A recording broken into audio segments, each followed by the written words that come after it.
Hey everybody, Ron here with Solo Operative Games. We're back. We're back. It's been quite a few months, almost 6 months since I've filmed a video. But I received a ton of new games for holidays and for other things, and I am ready to start filming some videos again. Big celebration. Our channel just hit 1,000 subscribers. That is amazing. And so we're going to start the year off with a bang, playing Stefan Feld's Civolution. I can say that game, right? Yeah, Civolution. This is a very kind of big, heavy sandbox game. It plays 1 to 4 players. Today we're going to play it solo versus a bot. And let's get right into it. Again, I kind of teach games as I play them. I don't have a big, like, here's how to play type thing. But yeah, if you watch this, you should be able to know what the game is like and how to play the solo by the end. Warning, it's probably going to be 2.5 to 3 hours long. So I'll try and put some timestamps at the different eras and scoring and that kind of stuff, so you can skip ahead if you want to, but why not? Let's enjoy the game together. The only part that I haven't set up is the goal scoring, because this is kind of the main variability of the game and is what's going to change the game drastically from game to game. So I wanted to leave that live, for we can do that together. Just going to random all these chips up, and we're going to pick out a few. So 4 of them are going to be the round scoring. And so our first era, the green track, which is the prestige track, is going to be worth 5 points each every time you go up there. Our second one is going to be our mutations. So every feature that our civilization has is going to be worth 4 points in era 2. And then let's pick a third one here randomly. I'm not looking. Okay, this is what's this called? It's called prosperity. This one rarely comes out. Well, I mean, I guess it can come in often, but prosperity is kind of hard to earn. The bot earns it a lot easier than I do, so that's going to be a tough one. And then the last one for the round scoring is going to be the yellow track, which is the knowledge track. All right, so those are our round scoring. And then over here on the left side, we're going to pick 3 more to be end game scoring. Everything scores in the end game, like 1 or 2 points, but we make 3 of the things a little bit stronger. And these are from a pool of things that were not picked for the round scoring. So randomly pick one of these, and I get population. So population is normally worth 2. It's going to be worth 3. So we want to do a lot of procreation this game if we can, and get enough food to feed everybody. We've also got the expansion. So we want to be on as many tiles on the map as possible by the end. And the last one is the purple track, which is culture. And that's going to be worth double. Instead of 1, it'll be worth 2. So if we look, the 2 that are left over are blue and brown. If we find anything that specifically tries to make us go up blue and brown, we're probably going to ignore it, because it's only 1 point. And usually you're spending a lot just to go up 1 or 2 point tracks. So unless it gives us some other really great combo, blue and brown are going to not be part of this game. Green and yellow, on the other hand, are going to be very critical to try and get. So we are ready to play now. So again, it is me, the red player, versus the bot, which will be yellow. And the bot has just a series of cards here. The text is so small. I tried to zoom in, but I don't think it's going to be readable on video. But it gives you kind of like what to do in every phase. And it has the different actions that he takes, and then a bunch of tiebreaker stuff.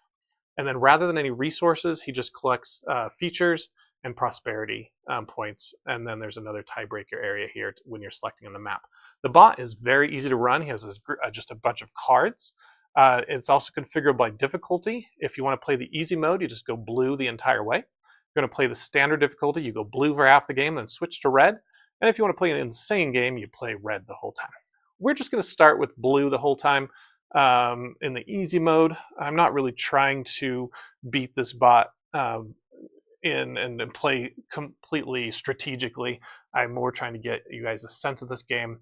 And if I try to min-max every single turn, we're going to be here for at least 3 hours, if not more. So in a normal mode where I have time to think and I'm not worried about filming and all the other stuff that's going on, camera and microphone, then yeah, I'll play on the standard difficulty. Today we get easy mode. And it's not easy. The bot will score between 150 and 250 points. And if you ever played Civolution in multiplayer, that can be a lot to get. So it's not going to be a pushover, but we should be able to beat him. Okay, So the first thing we're going to do is draft our initial set of cards. We've got 5 decks of cards that correspond to the 5 technology tracks, or tracks, I guess. They're called progress tracks. So we're going to get 2 blue, 2 brown, 2 green, 2 purple, and 2 yellow.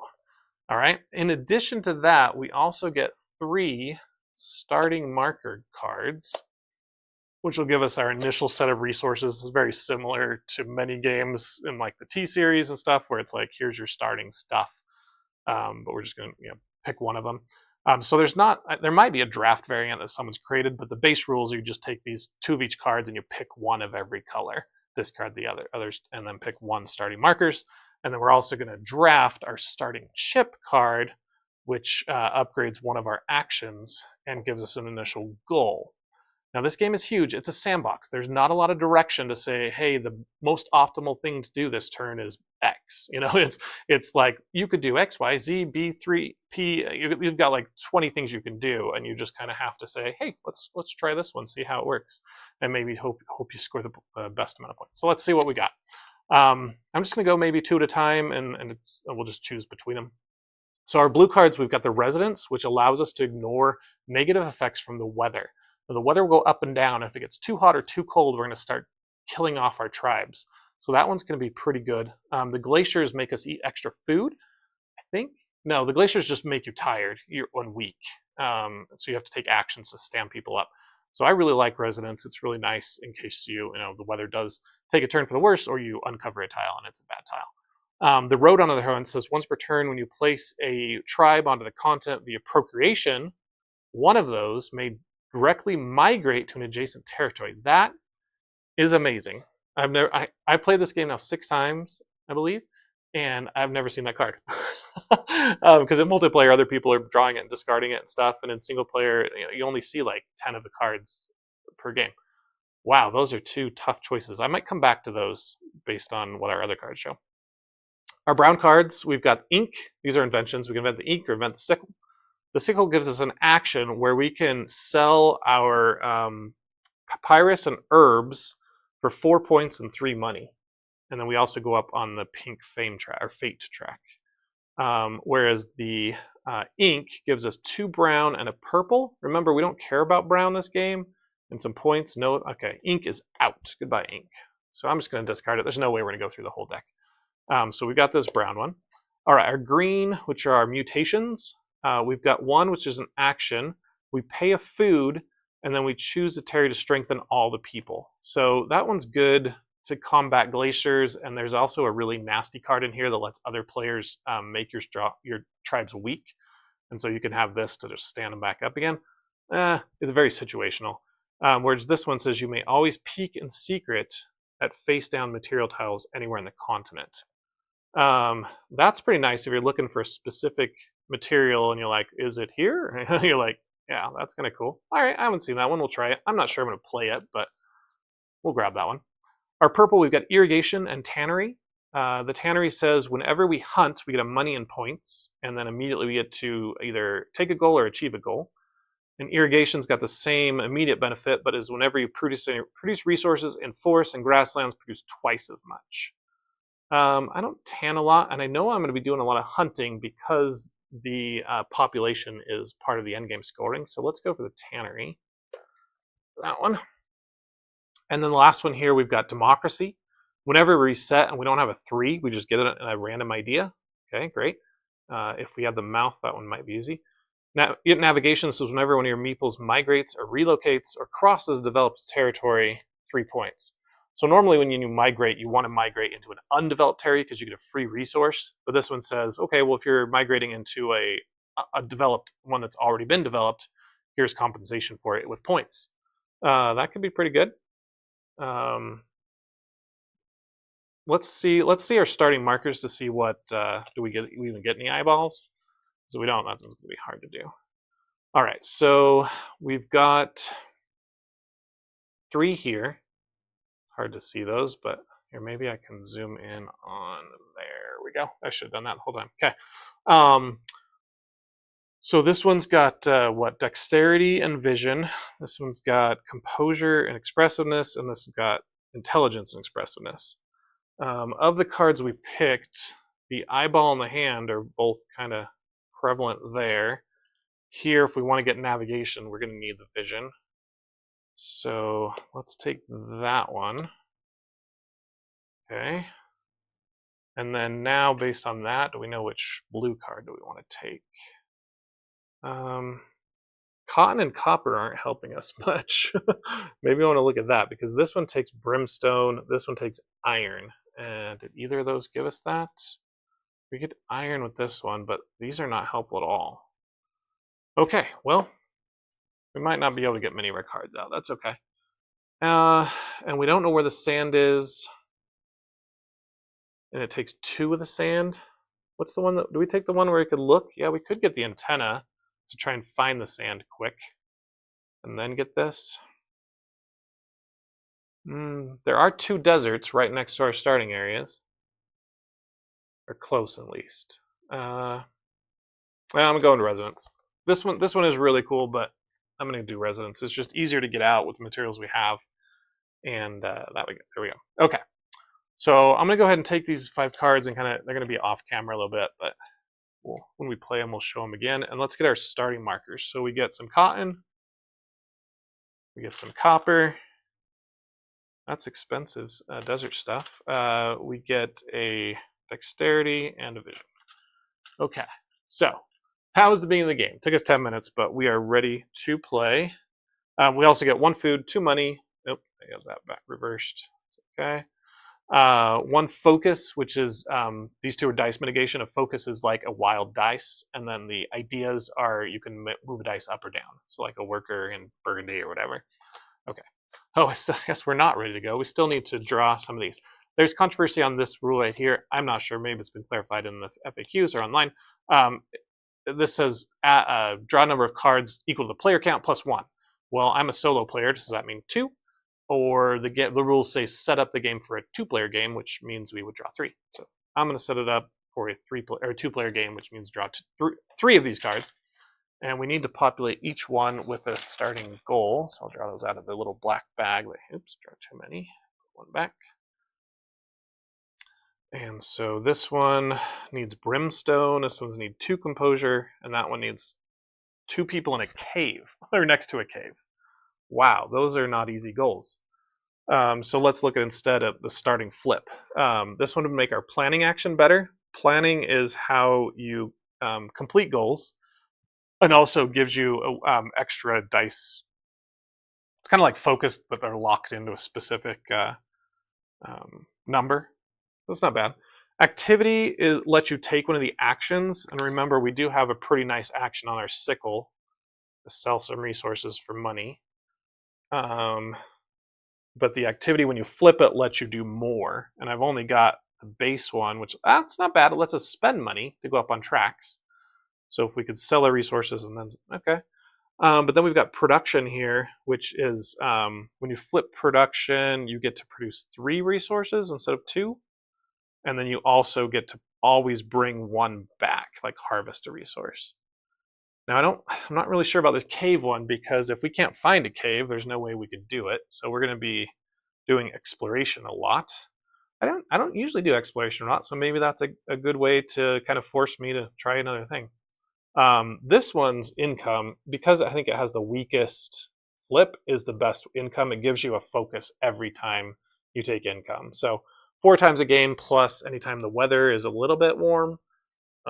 Or if you roll, do the 6-1 action here, you can get a focus. But I mean, the 6-1, it's the same as doing, 2 wilds. It's not too much help. No, I'm going this one. So we discard these cards and put the goals back in the bag. We're going to install the gold chip here on the side, and then we'll flip our production over.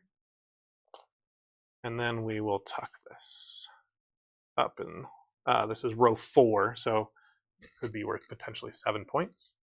Okay, now we are ready to start the game. So 15 minutes to get going, but that's okay. We're going to start moving quickly. So this is this board here. There we go. Zoom out. Shows us all the steps we're going to do. Now the bulk of it is going to be in the level or step 4, which is all your actions, but we have some setup and some teardown kind of in each round. So the first thing is new cards. The first thing we do in new cards is flip the event. And when there's 4 events, I think the deck has like 20 cards, so you're only going to see 4 of them. It's going to be wildly different. But this one says, a feast for a Jera. The weather is going to get a little warmer, and the civilization with the most statues gains an income chip and immediately activates that chip. And it applies only to the civilization that has a majority. Now, I can tell right away that I'm probably not going to satisfy that one because the bot builds statues like crazy, and it's really easy for the bot. Whereas for me, I have to get a boat, or I have to do explore and find where statues can build, or get a boat and build them on this island. They're super expensive. They take gold, jade, or copper, which are like the level 3 materials. So that one's a pretty challenging one to come out first, but it's nice. We know it's getting a little bit warmer. We don't have to worry about our people dying. And so the next thing is we're going to flip one of these cards over in each stack. So the blue one, up 3 on the blue track, we could care less. That would be amazing in other games. Right now, we don't care about it. This one is up 1 on the brown, up 2 on yellow. It just so happens both these cards are like just tech upgrades. 2 on yellow, it's 4 points, and 1 brown, that's a 5-point card. It's okay. Green, this is hooves. When migrating, you may additionally cross through hill and grasslands. Another card I haven't seen yet. So you can kind of take a run across the grass or the hills. That's kind of fun. This one is judiciary. Immediately it lets you flip one of your actions just to level 3. Like, amazing right away. But it is super expensive to get out. You need 3 brains, 3 intelligence. And then this one, mathematics. Whenever you reset and your roll includes a 6, you get a point.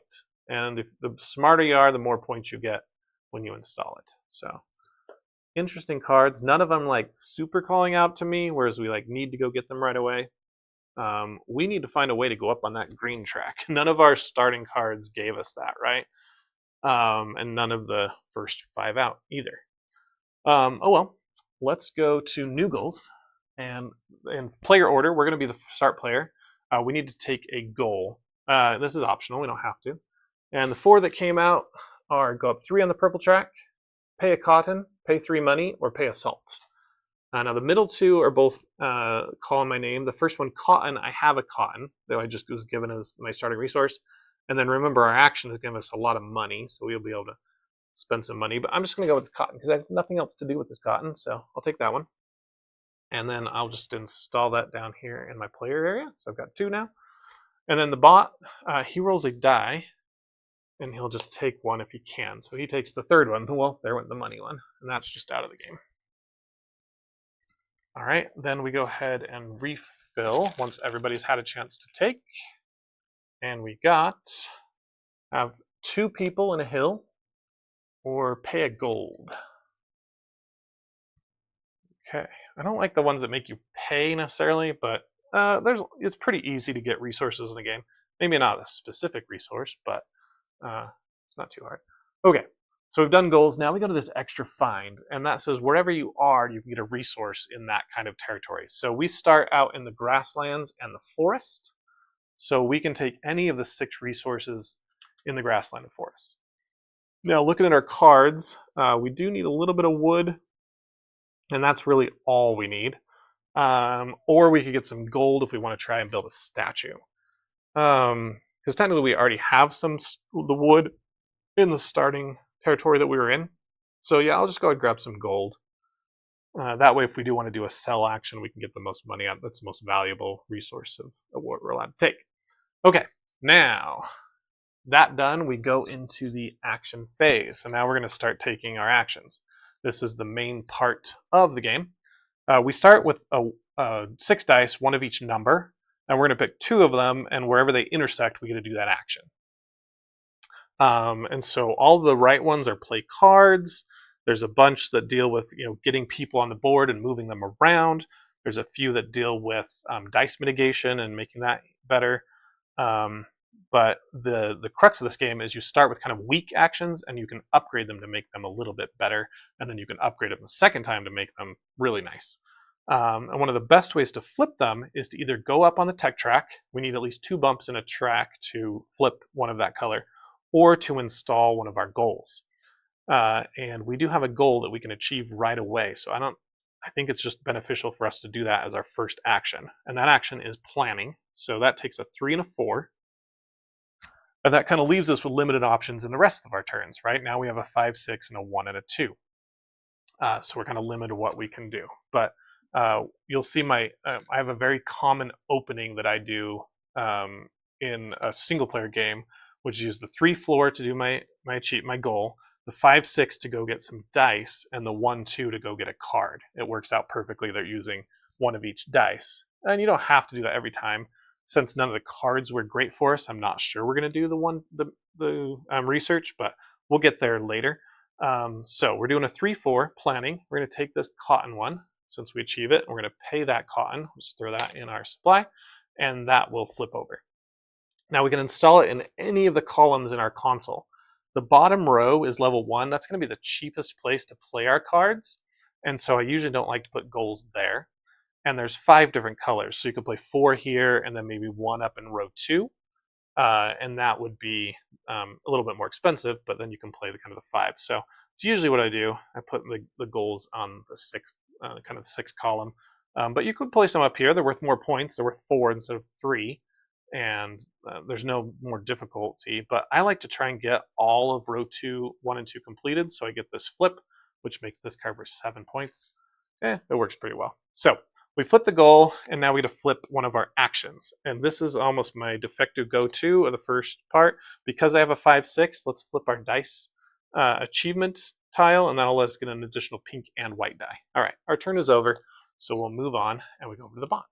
Okay, the bot just flips a card, and we're going to splay these out so we see these red and blue symbols here. That's how we know when it's going to do its like reset phase. And then based on a die roll, it's going to do one of 3 actions. And so it rolled a 6, and so it is going to get a mutation or a new feature, and that just adds to its little tracker right there. That's all it does. And then the other thing it will do, it will go on the main board, and it's going to try and hunt. Okay, so we take one of these hunting tokens, and a given place on the board can only be hunted once per era, and the bot specifically likes to hunt where we are and the bot is, so that's both the starting tiles right now.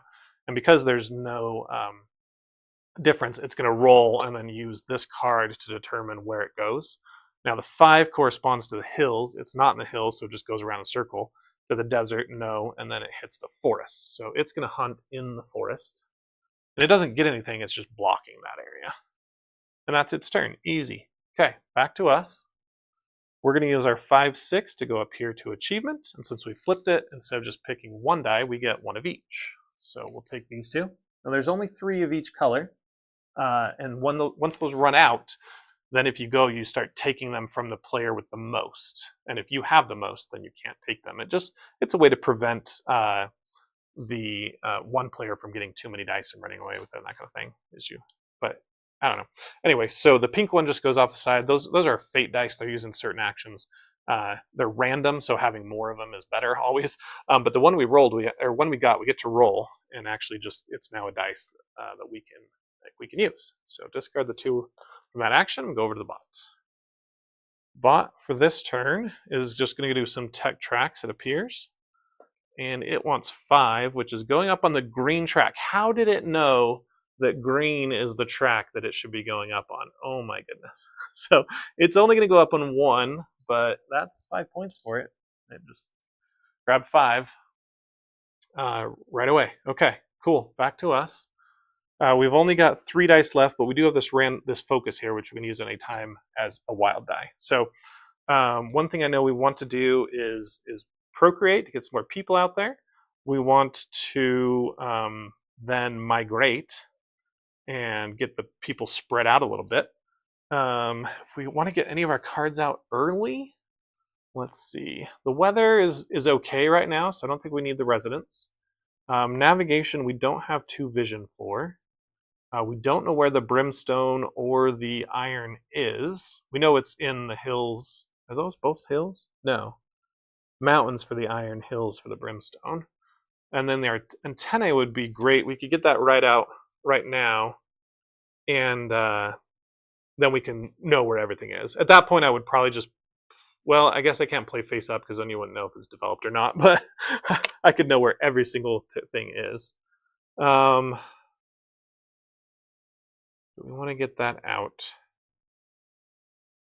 Yeah, I think we do. Before we start migrating, let's know where things are. So we will go, a green is going to be a 6-2. No, we don't have a 6, but we could use this 5. Yeah, let's do that. So we're going to use this 5. To make it a 6, we need to put an idea on there. So it's now a 6. Then we need our 2. And that is going to allow us to play a mutation card. So we're going to play the antennae, and just because we have one vision, we can cover the leftmost cost, which says play it in row 1, stage 1. So we'll tuck it right under there. Okay, so now we know where everything is. Let's just go ahead and quickly figure out, zoom in even further. All right, so our hills, we've got cotton up there, clay here, and here's our brimstone. Okay, yeah, we can get there right now. That's great. And then the mountains, we've got jade in that mountain, stone in that mountain, and there's our iron. Anything else we really care about right now? Maybe if we can find the peat and the tar. So that's the tar. That's the peat. And that one's the coal. Yeah, coal. And then might as well look at the 2 forests. So that's our honey, wax, whatever. And this is our oil. We've got gold, and we've got the herbs. Okay, we know where everything is. If I need to, we can always peek at it again. But that was our turn, so let's go to the bot. I've never got that one before. That's kind of funny because it just takes the randomness out of the game. Okay, so it is now going to do this one. It knows what to do, but it's going to do this era's scoring category twice. That's going to be 10 points for the bot. This era's scoring category is green, so it's going to go up twice on green. Now, it never gains any of the benefits of the track except for the points at the very top of the track. Okay, I need to somehow go up on green. Now, one of the easiest ways for me to go on green is to do an action, which is spend a 2-3 on the dice and then spend a money to go up on any track. But that's a whole turn and a money resource for 5 points. Ugh, I would maybe want to draw a bunch of green cards. And part of research is we can draw 2 cards and just keep 1. And we can just hope. But the problem, we just played a green card. And so if we want to play another green card, we're going to have to play it at level 2, which means it's more expensive. And we might not even have the right stuff for it. Oh, these are gone. And if we do anything right now, we're going to have to spend our focus. So the migration was pretty nice because now we know where we need to go, right? Can we get that brimstone out? That's going to be nice for our hunting. But we want to get the sickle out, which is the iron. That was a ways away, wasn't it? Yeah, we need to get a... No, it's not. It's not. Okay, we're good. So let's do... Oh, should I reset or just go with the focus? I think we'll go ahead and just reset. I don't want to spend my focus necessarily right now. It's much better to spend when you don't have anything to do. So we'll go ahead and do a reset. So for that, we're going to take this little thing and just kind of move it through the stages. Stage A is go up to this track and move the yellow marker. Once it gets over here, that's going to end the era. And then stage B is I re-roll all my dice. Now, I can optionally roll the dice that I didn't use, but having a 1's probably okay because it's good in migration exploration. Yeah, we'll leave the 1 there. And it's only bad when you roll other ones, like I did. A bunch of 3s, a 4, and a 6. So we didn't get any 5s or any 2s. All right, and then the last thing, we take this and we can either turn it into a food or into a focus. I only need 2 food right now. I think we're okay to just, not a focus, an idea. I think we'll make it an idea. You usually do between 2 and 3 resets per era. So we have time to get some food, I think. And so we're good. Let's go over to the bot. And the bot is going to, it actually is going to reset as well because it's got 4 reds and 4 blue symbols. So it's going to discard all its cards. that it's used, and then it's going to go and just move this tracker. That's all the bot does. Okay, for us, what do we have now with these new dice? Well, we got the we don't have the activity because we went really with 2, 3, but I think let's do a migration now that we know where we're going. So 1, 3, 4 migration. We'll go up to the main board here, and we're going to take this guy and move him into the mountains. Now, whenever he goes to a new territory, he settles in one of the encampments, and there's one of them that has a fire that's worth victory points. So we'll take that one to get 2 points. And then he's going to discover what's in the tile. We already know it's iron. And we put one of our resource markers there to denote it. Now, we can't spend that resource. We have to actually harvest it first through the transport action. Okay, so that was our turn. Let's go to the bot. Bot's got a new set of cards, and he's going to go up on each of the 3 scoring categories in the final area. So for that, we look over here, and it's whatever categories have these markers on. So the first one's purple. That's really easy. It just goes up in the purple track. The second one is the population. That means he's going to procreate. And then the expansion, he wants to then migrate. So all of his cards kind of cover how he does that. But we can stay zoomed in here. He's going to first procreate in one of the territories that has an empty space. They both do, so that's wild. And so, I mean, tide is going to roll. 6 is rotates to the forest. So he's going to procreate right there. That's just worth 1 victory point for that encampment spot. And then he always migrates out of the space that he has the most tribes, which is now the forest. And this forest is connected to 2 other forests, 2 other hills, and a mountain. So we need to roll first on the chart to see which of those territories he goes to. Which of the 3 sends him to the mountains. And because there's only 1 mountain, it's really easy. Now he always leaves the fire open if he can, so that he can now procreate into it. And then he takes the fire whenever he migrates, so he gets 2 points. Okay. Oh, and then he's going to discover the mountains, but he does not get a resource in that mountain. He'll have to put one down later during his feeding phase.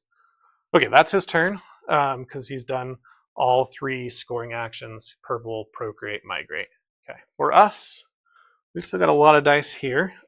We've now got the iron. So I think transport would be great to do right now. We will have to use an idea because we'll have a 5. But let's look just really quick. 6, 4 is building. We could build our boat. It's always good to get your boat out. That would let us put the statue down, and then he hasn't built a statue yet. We could build 2 statues. Let's do that. Oh, we would need to flip our building tile first. Yeah, then you could build 2 statues. I'm going to try it. So 6, 4 builds that, and we're going to build the boat. And the boat goes here in the water. Oops. Let's zoom out. There we go. Boat goes here in the water, and it comes with a free resource. And that resource, when we harvest it, is equal to anything touching this water that's already discovered. So it could be an iron, a papyrus, or a wood, but once we uncover the other things, it's kind of semi-wild. But now we have the boat here. As long as we bring a person onto the boat, then we can settle or put a settlement or a statue there. And when you build a boat, you get to migrate a guy onto it if we wish. I think we can take this guy off the mountain and onto the boat. But we found our iron, and now they're technically both iron. Okay, that was our building action. So we go to the bot. And the bot is going to 4. He's going to migrate and put down a provision. So back to the board. Migrating, we have to find out where he's migrating from because it's all tied. So he wants to leave the forest. Okay, and again, he'll go to where he was the least. So he's got 2 hills, 2 forests to go to. This die just rolls 6s every time. So he's going to a forest. Well, there happens to be 2 forests he can go to, but there's a tiny little fire marker This one has 2 fires, that one has 3. That tells him which specific forest. Oh, that 4 is equal to the 2 forest, which is this one. So he's leaving the forest, coming here, getting 2 points, and flipping this over. And then it said in his bot action that he was this time going to actually put down one of his provisions. They're a little bit different than ours. They're laid down on the side because they can never come off the board. It's just how he feeds his people. Okay. So that's bot's turn. Yep, let's go to our turn. We have 2 3s and a 1, so the game is kind of telling us we should migrate. We can also do an activity. Just go up on the track. We want to build, but I don't think we're going to do that till we reset.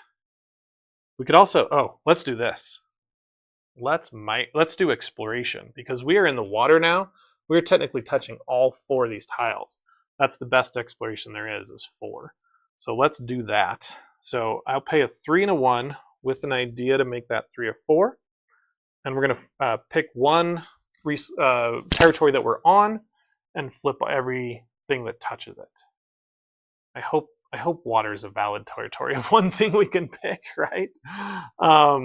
Sorry for smacking the microphone. But anyway, so we're going to flip over everything touching this guy's territory. So this one is a cave.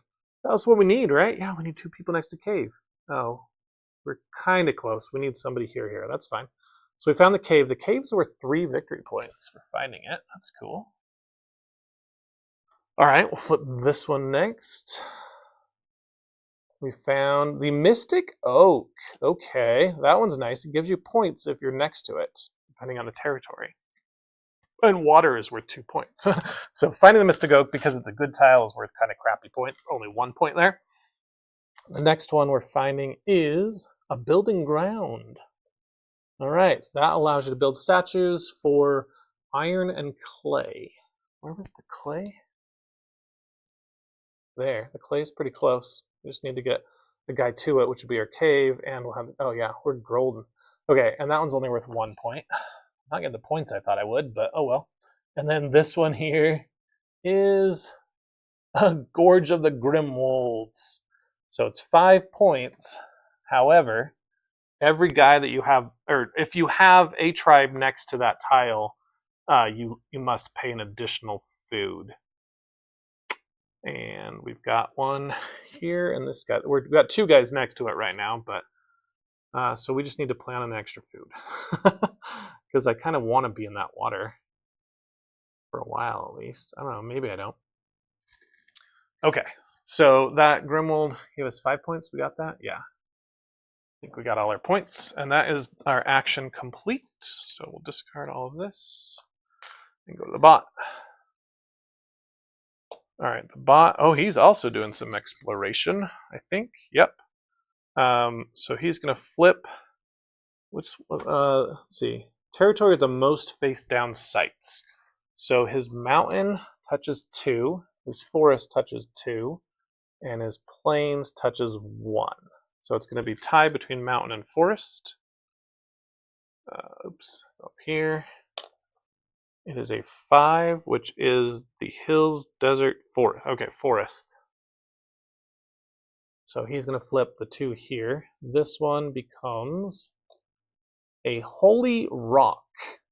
If you procreate next to the holy rock and you roll your pink dice well, you get an extra person. Okay, and that was worth 2 for him. And then he's got this one, which is another Mystic Oak, which only 1 point. But he's got 2 people next to that Mystic Oak. That was pretty good. The other part of the bot's action was he wants to go up on the pink fate track. I don't remember what it's called. Up there. That makes his statues worth more. That's really all it does for him. But he doesn't have any statues yet. Hopefully that stays that way because we're about to build some statues. Well, first we're going to reset because we only have 1 dice. We do have a... Oh, we could build right now. Oh, we need to flip this first. Which means going up on tracks or doing the cave thing. All right, so we need to migrate. Sure. No, we're going to reset. So flip that down, move this thing over here, and then roll our dice. I'm going to keep the 3 because I need it. Oh, look at all those 6s. Okay.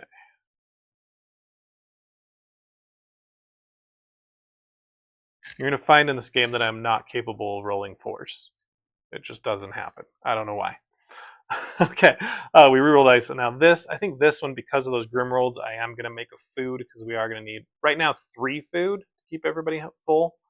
If we procreate, we'll need more, but that's for another time. So we go to the bot, and he's also going to reset. Look at that, 4 and 4. Okay, so takes that there, bumps this up. All right, the next reset will trigger the end of the round. When that happens, once the first player takes a turn, then that's the last of the round, or everybody gets equal turns. You know what I'm trying to say, right? Okay, we're gonna do a migration. The problem with that is now I want to do planning next, and I don't have a 4-3. But remember, we do have a card, I believe. Yeah, the purple card.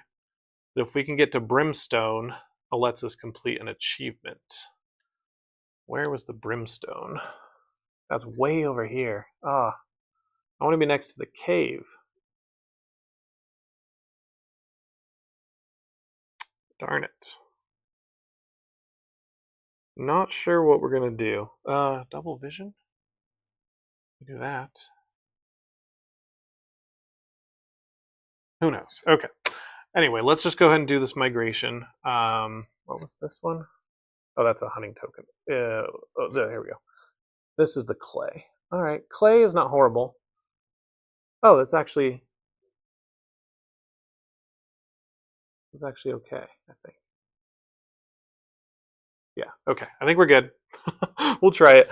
So I'm migrating this guy out of the forest into these hills, which I get 2 points for, and I discover the clay. Okay. Oh man, that was the wrong camera view. Anyway, so I came from these mountains down this and got the clay, put that guy there. We're set, I think. Okay. Yep, that's it. Discard our dice and go to the bot. The bot is going to do the next era's scoring category, and if we look at that, that's the features. So it's going to get 2 of those. And so it is up to 5 features, which is going to be 20 victory points. And okay, back to us. So how are we going to achieve this the goal? We want to do that next. We'd have to do a 4-3, which means our focus and our idea to make this 2. Playing the card. I'd have to migrate again, which would mean I'd still have to use, and then I'd have to transport. Oh yeah, that's not going to work. We don't have the stuff for produce either. What do we have? Mutation, playing green cards. Horrible. Brown and yellow are within sight. Ooh. No. We have navigation, which let us get a card. What I'm thinking is it needs 2 vision, and we do have double 6s, which is how you get a vision, and that would satisfy it. And then we'd have a 6-2 to play mutation. But that's 2 of our turns, and then we'd have to reset, and that might end the round before we can build our statues. So let's just go ahead. No, I won't be able to build if I do that. I need the focus to enable to build. So are we just going to build 1 statue? That seems like such a waste.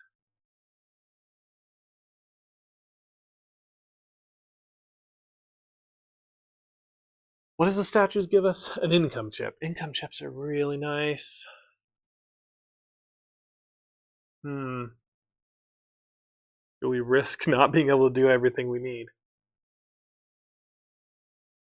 The bot's nowhere clear, or nowhere close to resetting. And when I trigger the reset, I would guarantee 1 more turn. And we can build at that point. We won't be able to build 2 things. Okay, I'm going to do it. So a 6/6 comes down here and makes a vision. Now we have 2 visions. All right, we'll go to the bot. And it has 6, which is another freaking mutation. All right. Whenever it hits this marker on its mutation track, it's going to discard one of the 3 attributes that are available. And so it's going to roll to decide that. And it's the bottom one, which is the one, this takes 4 visions. This is the one I was closest to being able to get. It just discards it and we refill. It was really nice too, is when you reset, you get like focus. This is for 3 expressiveness. You can produce additional resources next to where you are. Okay. Now, if we look at the map, I want to get away from these wolves, maybe. So migrating this dude, but I don't want to. Oh, what's the hooves? The hooves, let me run. Oh, they're here. That's a green card. We could get them out. No, we would need a second dexterity for that. Oh. All right. Well, let's look at our board and see what our options are. We do the 6/2. What's the plan here? Oh, to play a card. I'm gonna play a yellow card. Sure. All right. So we're playing the yellow card, which is technically a 6/3. So I need to play an idea. And this one just needs 2 vision, which we have to install on level 1. And so we'll tuck it. And the ability again is whenever we migrate through developed territory, we get points. So we want to develop a lot of territories and then migrate all over the place, which we're going to do at the end of the game, hopefully spread out over the board, and that would be a big help. All right, bot. Oh, it's close to resetting. Okay. Oh, no more green track. Please get purple track. It's a 2, which is the green track. Ugh. Another 5 points. And I'm getting none. It just happens. Sometimes the way it happens. It's also putting out a provision marker. Wherever it has a guy with no food, which is going to be in the mountains here. Okay, back to us. Now we're going to do our reset. So we move the yellow tracker down. That's going to trigger the end of the game, or end of the round, not the end of the game. I wish. Reroll our dice. Do we want to reroll this too? I think we do. Hey, look, I rolled some 4s. As soon as I say it, it happens.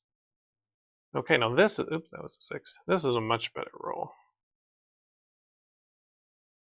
And we'll make this, no, we're gonna hit the wolves, so we need 3 food.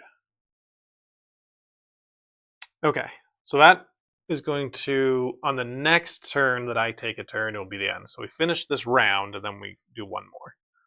And I think it's probably just gonna reset. Yes. So it reset as well. And so we have 1 more turn in this round, and we should do our building.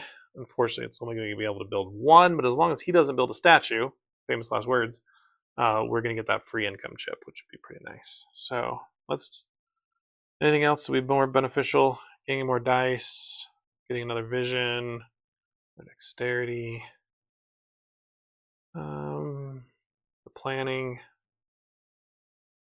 No, let's just get the building. So 6, 4. And that just lets us build 1 thing. So I would like to leave the water. So I'd like to get this built right now. That's why I was hoping to build 2 things, because I don't want to hang out with these wolves. So let's just go ahead. Although Mystic Oak is kind of, we're paying the food to get 2 points, kind of, I don't know. Yeah, let's just build, let's spend our gold. Yeah, we'll spend the gold that we have and turn it into a statue.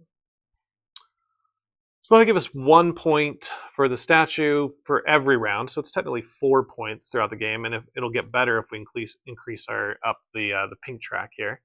But it's also going to help us with this this weather event. So go to the bot, let it finish its action.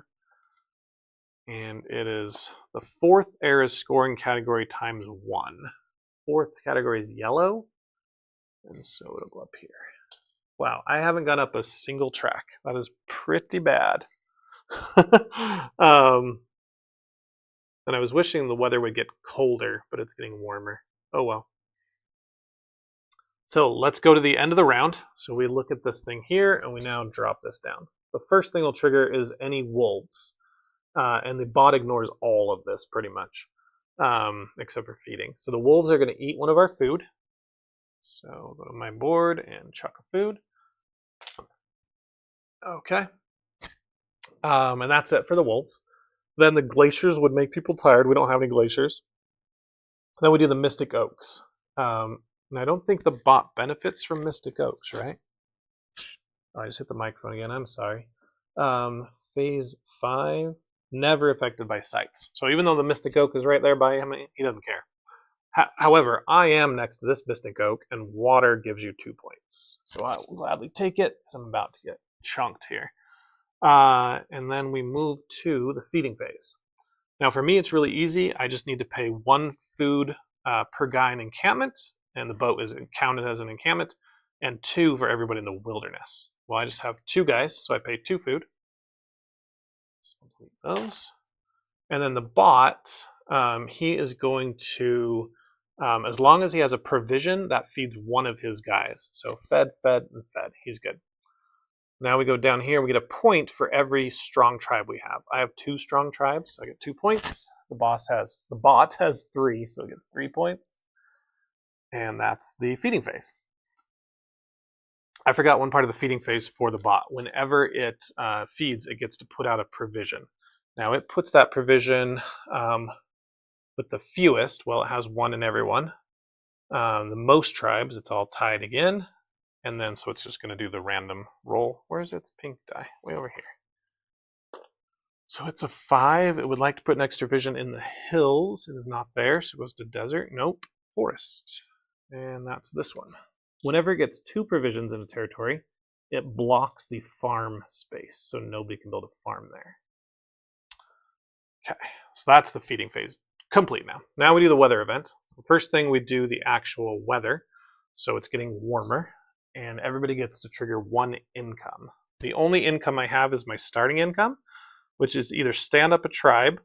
So I could have maybe not fed a tribe and just stood them up, but the other one I can do is like harvest a resource. So let's go harvest, and I want to get that iron. Yeah, let's grab the iron. Let me pull that back.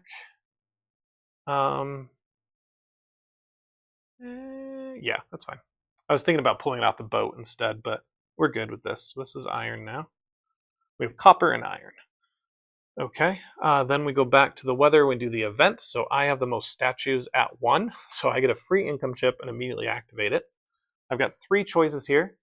The first one, or the top and the bottom, are roll your favorite die, and if you succeed, you get either to migrate or to research.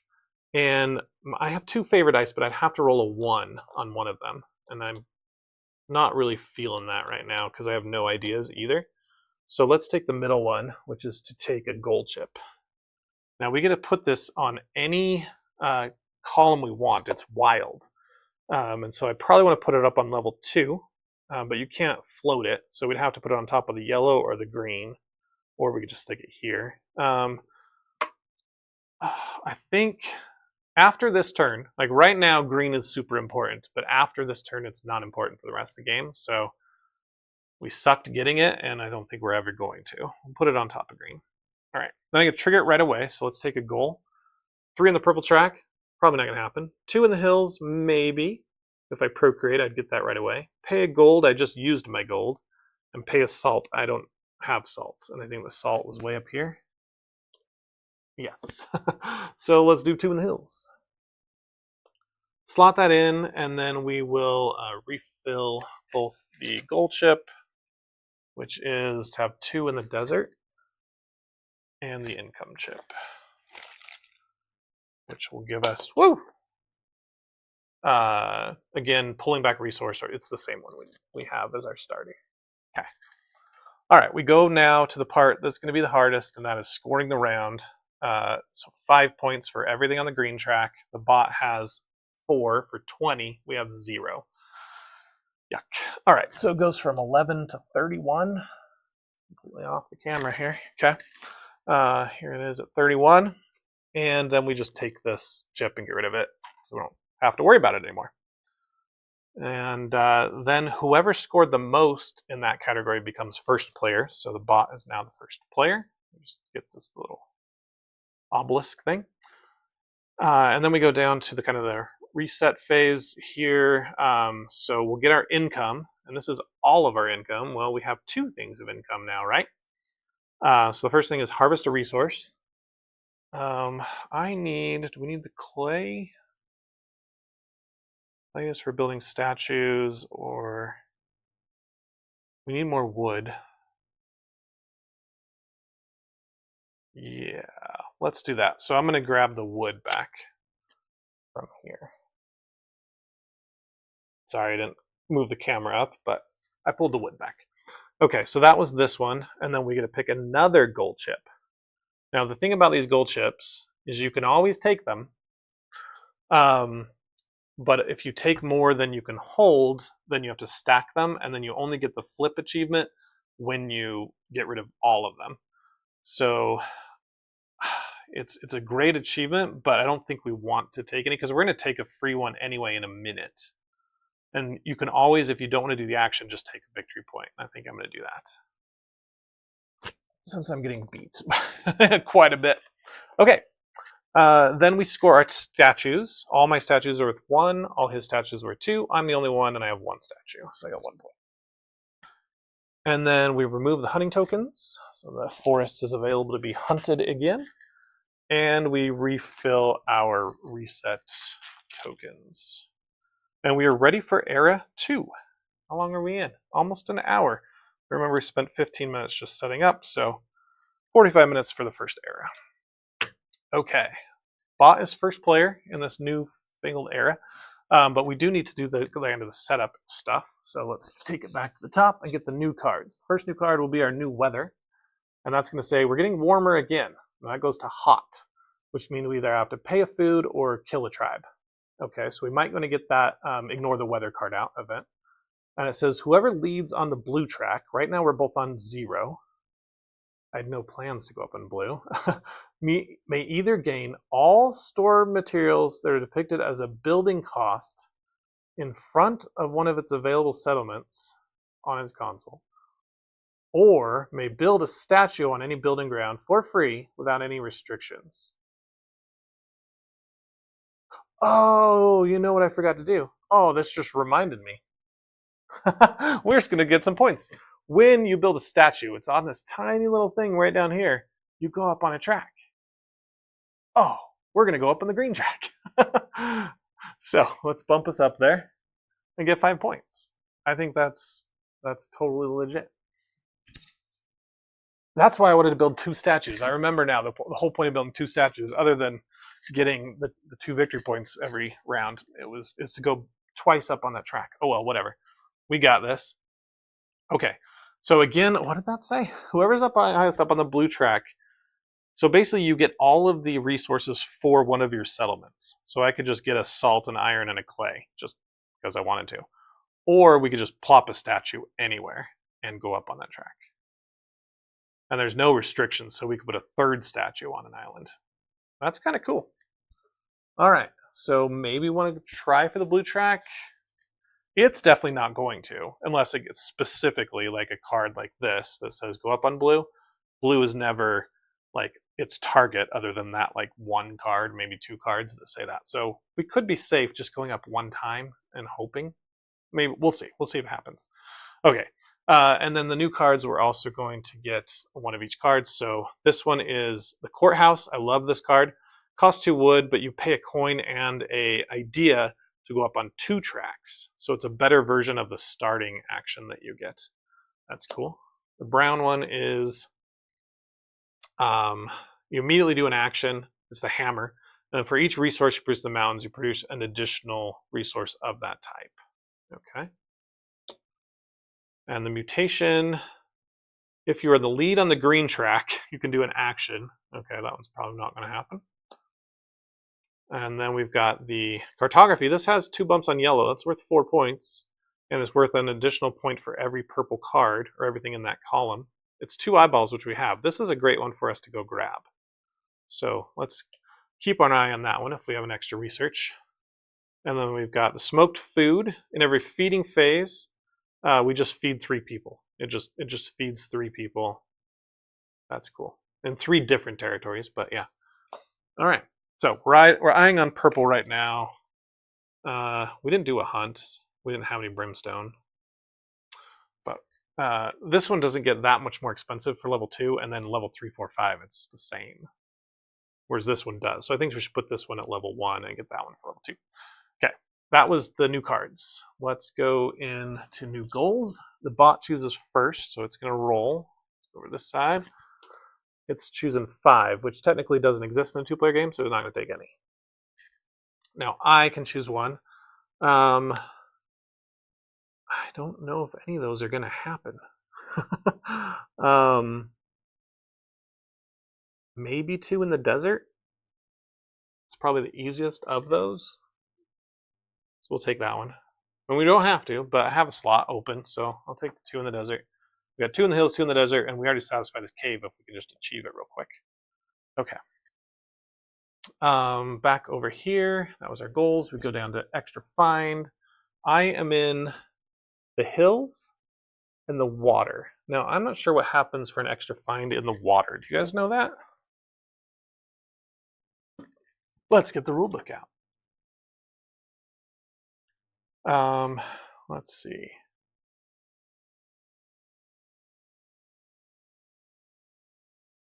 No, it matches your chosen territory. All right. Because I know when you transport off the water, off the boat, it's like it's one of the anything. But I don't think we can just do an extra find. I think we have to do where we are. So we are in the hills. We're going to get a brimstone. Okay, so got the brimstone there. And then we go down to the action phase. All right, bot, you are first player.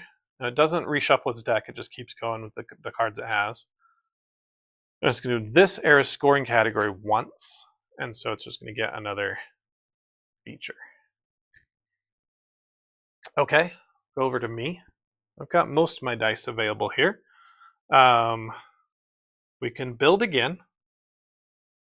But I want to flip. And so I need to do planning, or I need to play this purple card. And we have brimstone now, so we can do this. So let's do that way. So to play a purple card, it's a 6/5. So we'll do our 6 and our 5 to play this. Now we need to pay the brimstone. That qualifies us for stage 1. So we'll tuck it here. I'll immediately either take an achievement or satisfy one. We satisfy 2 people next to the cave. So that one is done. And because we cleared out a spot, we're going to do this goal, which is flip over one of our things. I really want to flip over building, because I think that's going to be the only way we're going to go up on tracks, is to just spam statues. So let's do that. Although I don't really need tracks right now. I need tons of resources for Era 3 and then just doubles, which I don't usually do unless there's a particular attribute I'm trying to go for. Or card that needs it. And none of them really. Do any of our cards need intelligence a little bit? No, we don't, because we're going to place at level 2. Whatever. Okay. So let's flip. Yeah, let's flip building over to level 2. On level 2, you must build 2 things of the same type. So either 2 boats, or 2 statues, or 2 farms, 2 settlements, whatever. Okay, back to the bot. It's going to, oh, it might place a statue. It didn't. It goes up on the favor track and places a hunting token. So favorite hunting token, I'm not with it anywhere, so it's just going to be random. It's either be mountain, forest, or plains. And that one is hills, desert, forest. So it's hunting up here. Okay, that was its turn. Yep, my turn. Got a 4 and a 3. That's planning again. Maybe I shouldn't have done play the purple card to plant. But now whenever I hunt, I get extra money and points. So maybe we should do some hunting since we have no food at all. Yes, or we get a composure. Let's do hunting. So we're in the water. That's the best place to hunt. I need a 4-2, so I'll use... Oh, I don't have an idea. Dang it.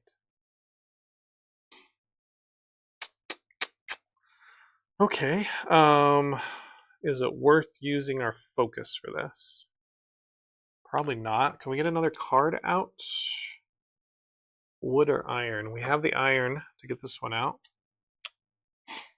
Brown cards are 6-1. Oh, we don't even have close to that. Okay. Blue. We could get the blue card out.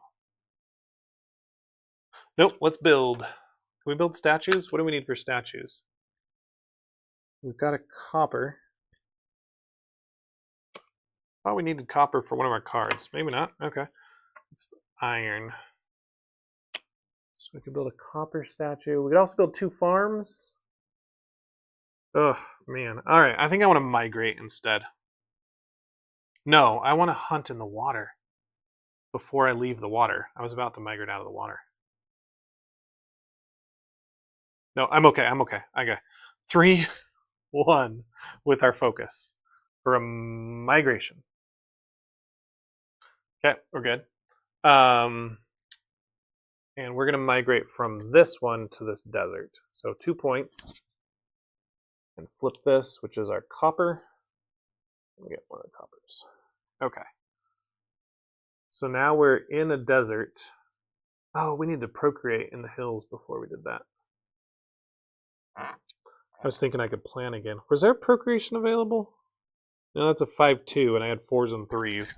Okay, that's fine. And we didn't trigger our navigation or anything like that. Okay. All right, bot's turn.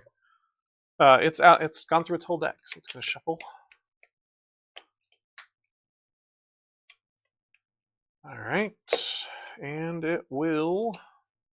This era's scoring category ×2. Did I tell you that it goes up on this track quite easily?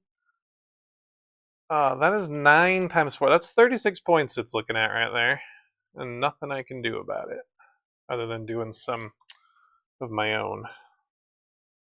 Okay, so do we just get 4 points? Oh, this was my 3-1. That's gone. So no, I can't really get 3 points. Planning? Let's plan. I think we're going to plan. We don't satisfy either of our goals. So planning, we take 2 of our markers and we just put it on any number we want. So I'm tempted to put it on 4 because I'm not really good at rolling 4s, but we've been doing pretty well. We need to procreate, so 5 could be good. But I want to play some cards, so I'm going to put them on 6s. We'll see. All right, so that's the end of us. Go to the bot. It's probably going to reset, and yes, it does. So that, and then I'm going to reset, so I'll just move it again. And take this, roll the dice. 2 2s, 1 1, 2 3s. Hey, that was... Nope, didn't roll 4. Always. And this is going to become an idea. Even though I don't have enough food, I can get food pretty easily.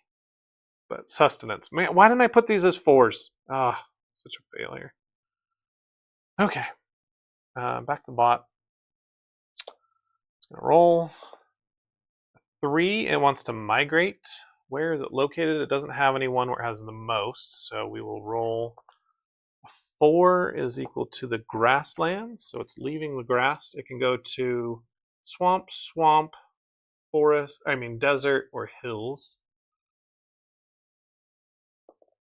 And it wants to go to the desert. There's one desert to go to, so he is coming here.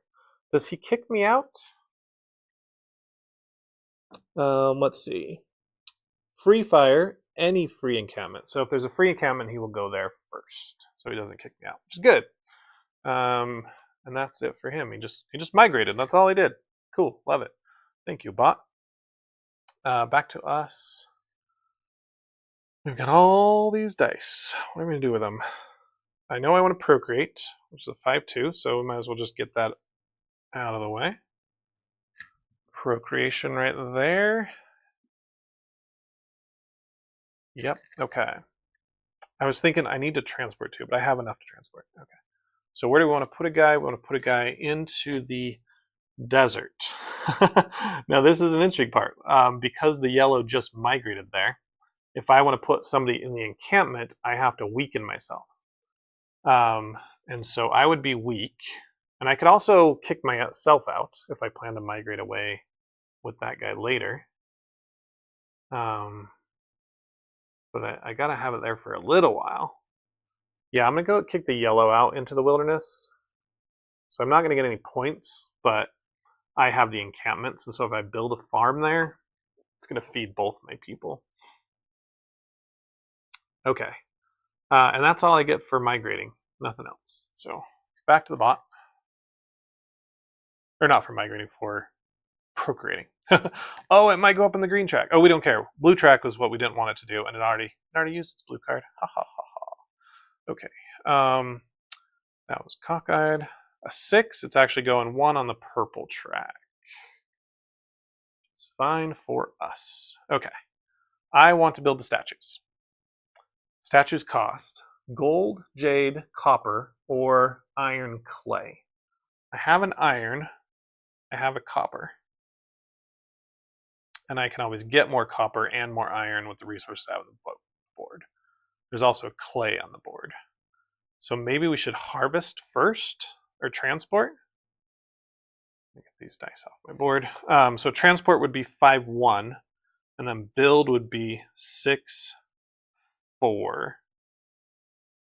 Okay, I think we can do it. So 5-1, we get to pull back 3 things. So let's zoom in a little bit. We want to pull back from the water, and that's going to be anything around it, so we'll make that iron. We'll pull back the copper from the desert.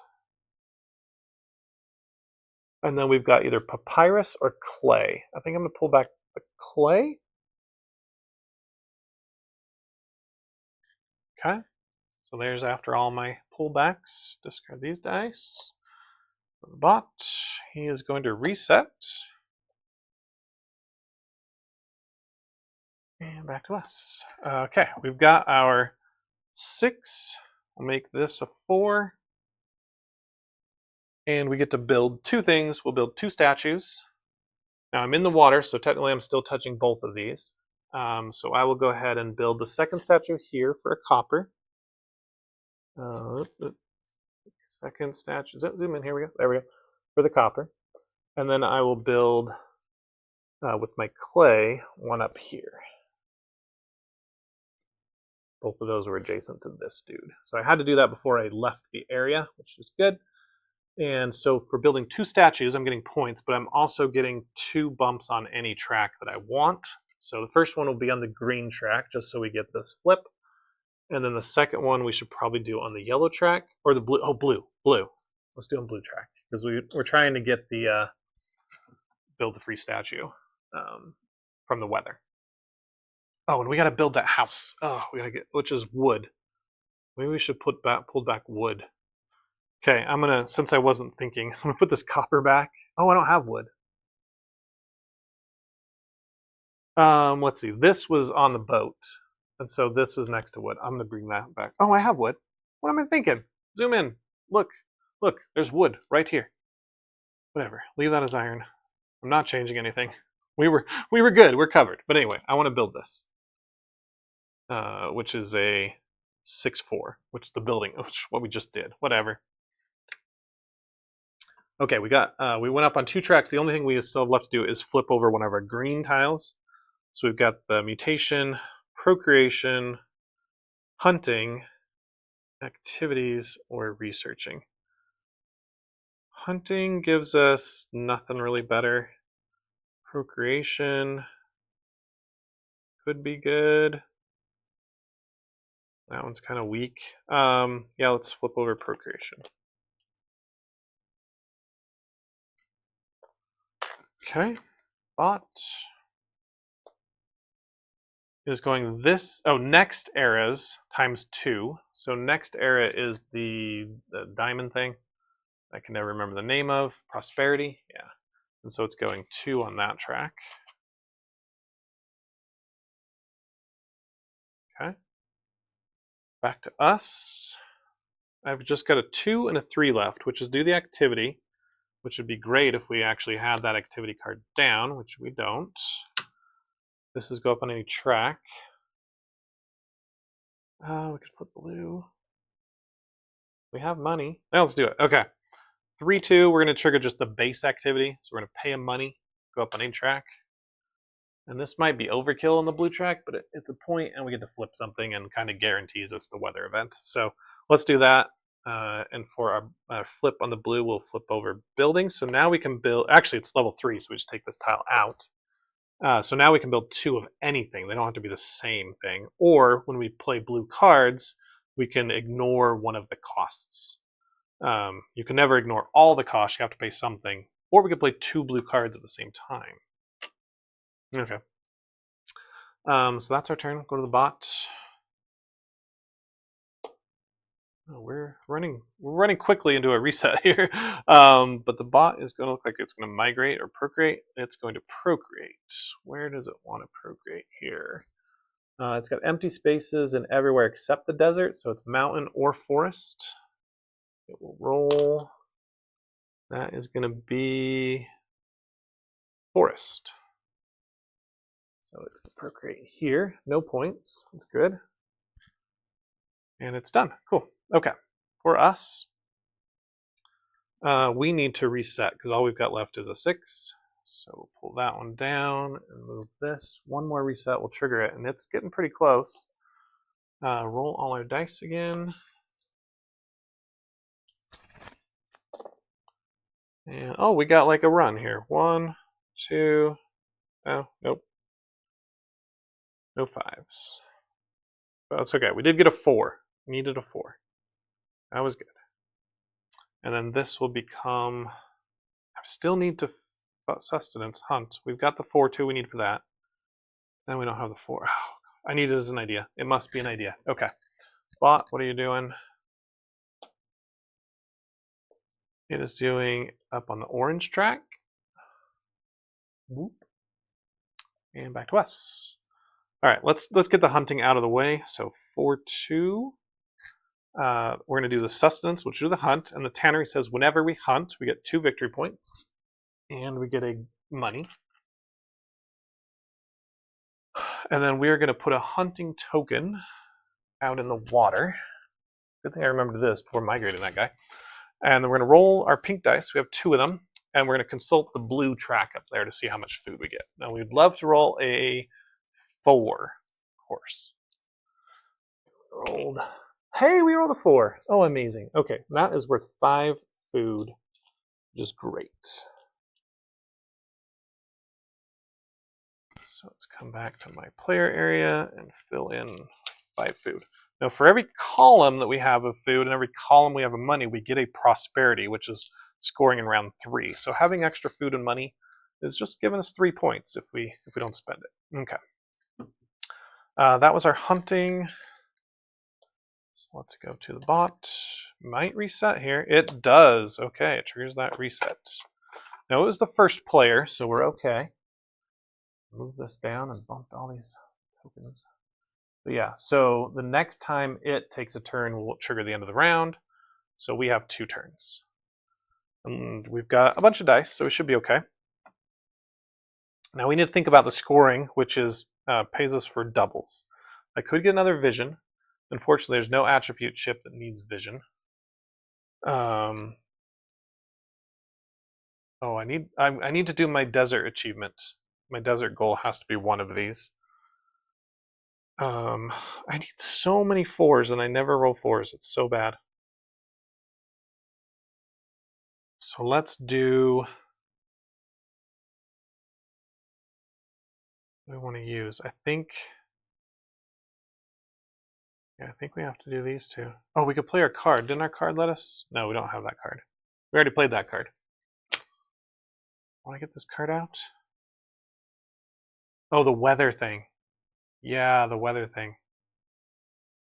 So to do the blue card is a 6/4, which would use our idea, and to do the planning is a 4 as well. Dang it. What about the brown card? Brown is a 6/1, which we could do. Or we could just get another vision or a composure to get 4 points. Huh. An achievement, a goal is going to be worth 4, so that's just as much as doing that. So I'm fine doing that. Yeah. Okay. Yep. We're going to do planning. So 3/3 with an idea, and that will let us do the 2 in the desert, which is here. Even though that guy's laying down, we still have 2 in that desert. So we flip that over and stick it on this column here, and then we get to flip over a tile. Let's flip over.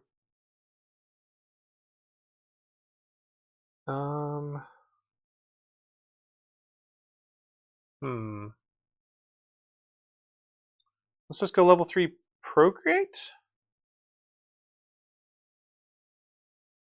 Or no exploration. No, I think we're good here. All right, we'll go to level 3 procreation. So now when we procreate, we get to make 2 new tribes and stand up a tribe, which is great because we do have 1 tribe that's down right now. So bot, and it's doing the end game scoring thing again. So it's going to move up on purple. It's going to procreate and migrate. Procreation. Where does it want to go? It's going to the forest. No, there's a spot open here and here. Forest and the mountains. So it's looking for forest. It really likes that. Oh, and it's nice because it's fed everybody there, which is great. And then it's going to it's going to immediately leave there. And this forest is connected to a forest, and nobody there, a hills, a plains, and a desert. So there's 4 things available. Got a 4, so it's going to the grass. So leave the fire encampment and go to that fire encampment too. Okay, once you understand procreate and migrate, how the boss does those 2 things, everything else the bot does is a piece of cake. So good to go on that. Okay, that was his last turn because he was first player, so now we get a final turn. So I would love to procreate right now. But I wouldn't have enough. Well, I would have enough food. Yeah, I could. But I don't have the dice for it. So I think I'm just going to do the double vision, or double 6 to get a vision. The 6/1, we get a brown card out? That wouldn't be bad. Oh, that's worth a ton of points. Let's do this. All right, we're doing 6/1. No, we can do that next time. There's no point in us doing this right now. No. Oh, our statues. Our statues are double if we get this card out. We're doing brown. Okay. So let's play with this 6 and this 1. Showing the right screen. Play a brown card. Now we're going to slide it in level 1 because that will give us an income chip for finishing the stage. But we're allowed to overpay to get some of these points underneath, and that's what we're going to do. So we need to pay an iron just for level 1, and then a wood for level 2, and then we need to have a dexterity for level 3. And the last one would be to have a intelligence, which we don't have. So we only get the first 3 rewards. So that would be equal to 4 victory points. So we are actually tied. Nope, we're 1 behind the bot. And then we go up on the fate track, which is great. It makes our pink rolls better, and we get double points for statues now. Plus, we have this action where we can sell papyrus and herbs for money and points. That's going to be great. I hope. Okay, and that is the end of the round. Go ahead and discard these dice and move to the end of the round. Okay, that one went a lot faster. So we're doing the sight phases first. Oh, I didn't get my guy away from the wolves. So the wolves are going to eat this guy's food. Take that food away from here, discard it.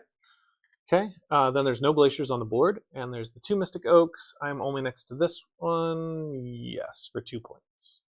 Aha, I've taken the lead for the moment. Not for long. Then we'll go to the feed phase. I have 3 tribes and they're all in encampments, so I pay 3 food. So much for having a surplus of food. And then the bot, it's going to put out a provision, but it's got 2 places where it doesn't have one, so we need to do a roll off for that. 4 is the grassland, so it puts one here, and then it feeds all its people. Well, these 2 eat the double. This guy's fed. This guy's fed. That one goes to nobody, and this guy has no food, and he's in the wilderness, so he's laying down. He did not get fed. Okay, that's good. Yep, cool. Then we feed or get a point for everybody standing up. I have 2 standing ups for 2 points. The bot has, oh, 1 upside down, but he's technically standing. Has 4 standing up. And that's good there. All right, we'll do the weather. The first we're going warmer. Oh, did we play our? We didn't play our blue house. Oh no! So we either need to lose a tribe or we need to lose a food. We've got an extra food, so I'll go ahead and delete that food. Dang it, I didn't get my house out. It's sitting here. I didn't have the wood for it anyway. We spent it on a sickle.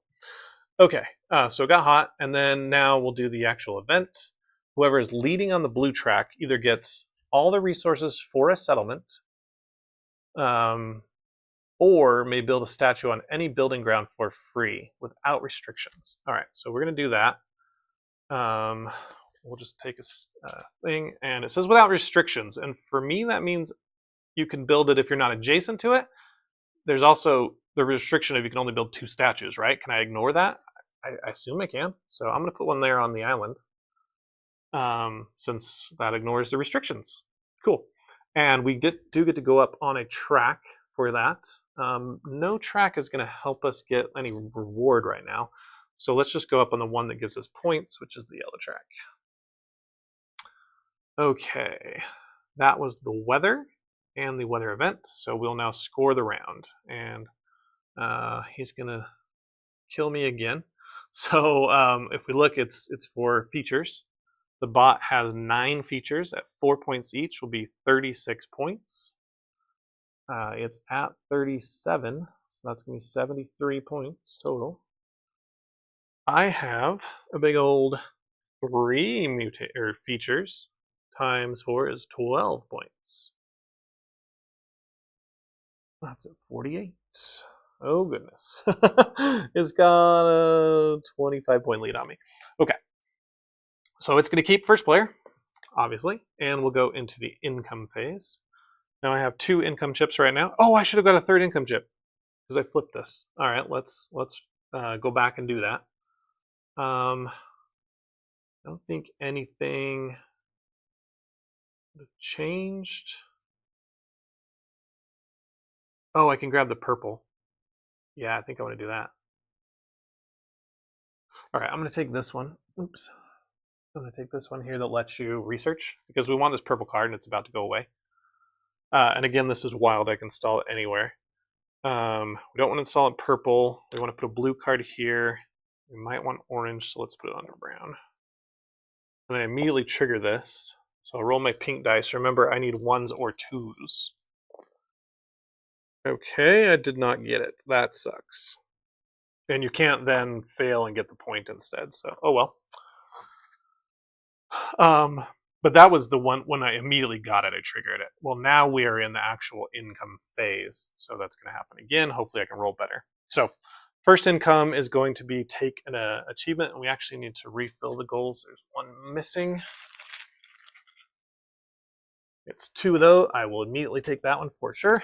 Double vision we have already satisfied. Okay, we'll refill that for later, but it's gonna be double grass or 2 different grasslands. Okay, that's gonna be harder for us because we haven't really done the whole population thing, which is bad because that's like a huge endgame scoring condition right now. But that's okay. All right, that was our first thing of income. We've got this one where we can either stand a guy up or pull a resource back. We've got that papyrus, which will let us sell stuff. So I'm going to do that. Yep, I'm going to pull the papyrus back. And then we've got the other one again, which is roll our dice and hope for a 1 or 2. Double threes. If we had an idea, we could have morphed this, but we did not trigger it again. That sucks. Goodbye, purple card. All right, that was income phase. So now we score our statues. The bot has 0, which is very unusual for this bot. Usually it spams statues, but it just hasn't been doing it. I have 4 statues, and they're each worth 2 points. So that's going to be 8. That helps. That helps. 56. Okay. And then we will remove the hunting tokens. And we will reset my reset markers. Refill my reset markers. Okay, that's the end of the round. How long did that one take us? Hey, we're going 45-minute turns. This is great. Okay, back up at the top. New cards. We need a new event. This event says it's gonna be getting colder. Okay. All civilizations with the most built boats. Oh, I've seen this one. This is the tsunami. Return one of their boats to their console and remove any tribes on it. Well, I have one boat, and the bot doesn't build boats. So, oh no, there is a secret. It adds 4 plus 10. So it has one boat right now. What's if you look at this card, it says F20, which is what this card is. It looks at space 4 and space 10. So it has one boat. But it does say all civilizations with the most boats. So it's going to happen to me. Let's return a boat. There's a tribe on there, so I got to get him off because he would die. But by returning the boat, I get 2 points, a wood, and a cotton. Like I get the resources back from the boats, the hull and the sail or something. Okay. And it's getting colder, so we don't have to worry about the weather.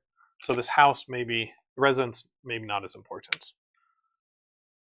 Okay, that was, oh, we got to do one of each of the cards. So the blue card is 2 blue bumps, holy crap, the lighthouse, 2 eyeballs.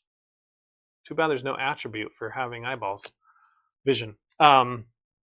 Glass for the brown track does the achievement thing, and then when you install brown cards, the sand and coal costs are paid.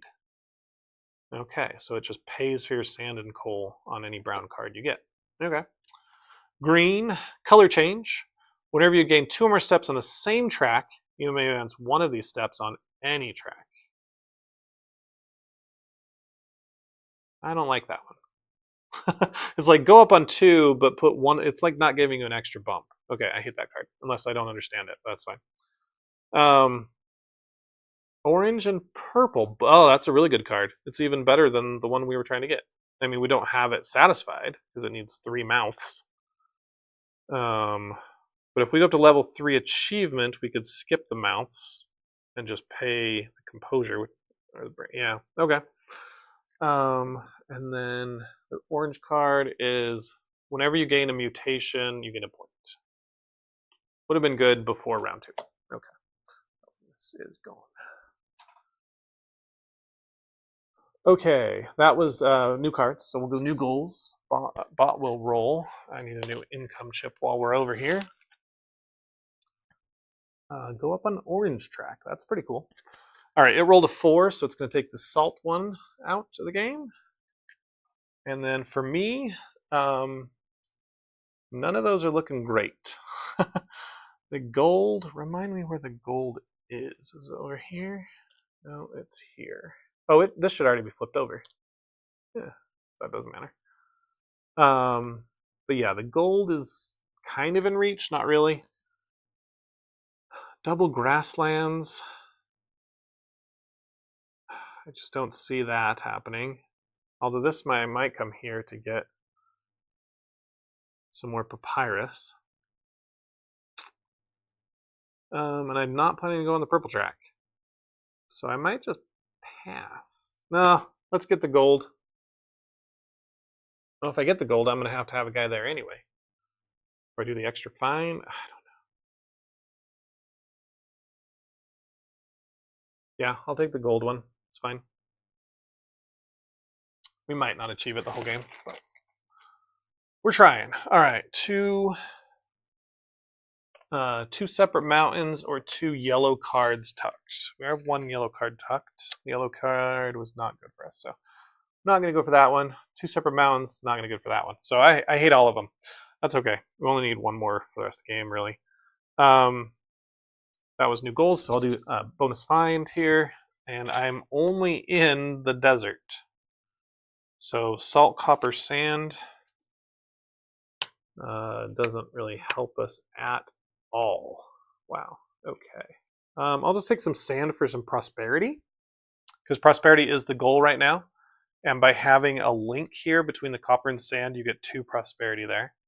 So right now I have 1, 2, 3. I need to build some settlements or get some jade, or I don't know. The bot has only 4 prosperity, so not a huge difference. There were 3 points each this round. And we're going to go right into the action phase. So bot, what are you doing? Oh, it might gain some prosperity right here. 1. Oh, it wants to procreate, which is good for the end game. It's going to either, not the desert, so plains, mountain, or forest. Again, it likes a 6, forest. Okay, and it left the 2 spot open for 2 points. All right, that was its whole turn. Go to us. I've got this double 6 right here. I don't think I need another vision. The only reason to get another vision is then mutate it over to be able to pay for the purple card into composure. I would have to do a double mutation, which means I need to flip that. So we should probably try and get our achievement done and maybe flip that one. That just seems so worthless. Okay, settlements. We need to get more resources. More resources mean we need to be on more places. Because I can produce 3 things, but I'm only on 2 territories right now, so that's really worthless right now. So we need to migrate. All right, let's do a migrate action, which means we need to reset. Yeah, I think it's a reset time. Okay, so I'm going to pull this guy. Let's move marker. It kind of sucks as being a reset, the very first thing you do, but that's what happens. Oh my goodness, so many 6s. We should have rolled this 6. I would have rolled it because I had the one there. Yeah. And I rolled a 4. And 2, and then this will become an idea. Okay, that was our turn. Bot. It is, oh, it might, it's going to explore, or yeah, what is that called? Yeah, explore. So it's mountain sees 1. Let's go up here. Mountain sees 1. The forest sees none.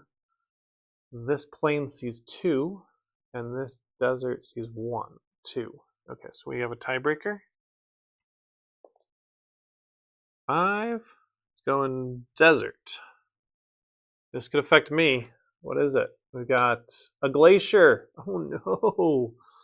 Now we really need to get that residence out. So this makes everybody around it like lay down, or at least one person, I think. Lay down if you're next to it. But that is 4 points for him too. Why couldn't have I gotten that? And then this one, another building ground. So 1 point, but you can build statues there for stone and clay. So super cheap statues. Okay, that was its turn. So go back to me.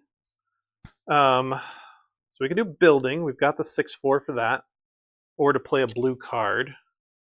And remember, we can ignore one of the resources, but I would need wood. I've got to produce first, guys. And remember, to produce, I need to first migrate. I could build a boat. Do I have enough for a statue anywhere? Got the iron statue. Do I need iron? No? Copper. I can't build a copper statue. I could build an iron statue. And a boat. Let's do that. Okay. So I'm doing 6, 4, building 2 things. They could be different. First is going to be to build the boat here in this water. And I get to do a free migration when I do build that boat. So that goes there. Onto the boat. Okay. And then the other thing we'll build is going to be a statue made out of iron. And that's going to go up here. I'm still next to it, so I'm good there. And that's the maximum number of statues I can build. Now, what I have screwed myself out of is, since I build statues here and here, I cannot place settlements there. But luckily he uncovered there, so I can build a settlement there.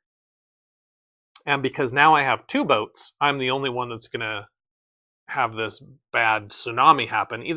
Although he doesn't gain anything from it, he would just stop me from having to do it. But that's all right. So the boat, we did our migration. The statue, we get to go up on a track. Let's go up on the yellow track. And that gives us, we cross the threshold, so we get to flip something yellow. So insight, production, planning, activity, or migration. What does planning do? Nothing really beneficial. Let's do migration. Yes, we're doing migration. Okay, turns over. Bot. Oh, needs a new deck. Probably going to shuffle a new deck and it's just going to reset. We'll see.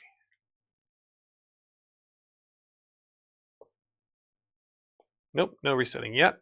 It's going this era's scoring category, which is prosperity. It's up to 5. Okay, us. 6, 5, 4, and 2. We want to...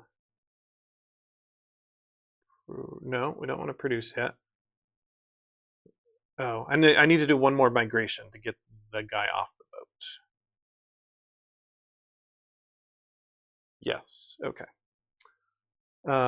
So we just upgraded migration. Unfortunately, it's a 3-1 and we don't have either of those. Wow, okay. We can't do migration then.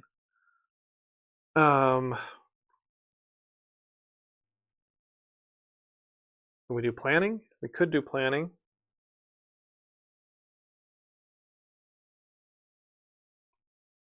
Yeah, let's do that. Okay. So 4-2 on planning gives us, we need an idea. Finishes off the vision. So that flips up here for 4 points. And then we get to flip anything. I'm going to flip migration from 2 to 3 now. So if we ever do get to migrate, we get to migrate 3 times if we roll well. That's a big ask. Okay. Oh, we need to get a purple card. We gotta remember that. But that's really hard to, oh, it's so hard. What is that worth? Purple track at the end of the game, that's 4. These are technically worth 3. 2 for the round, 1 for the end of the game. So 6, that's 10 points if we get that card. Okay. Bot, are you gonna reset? You are.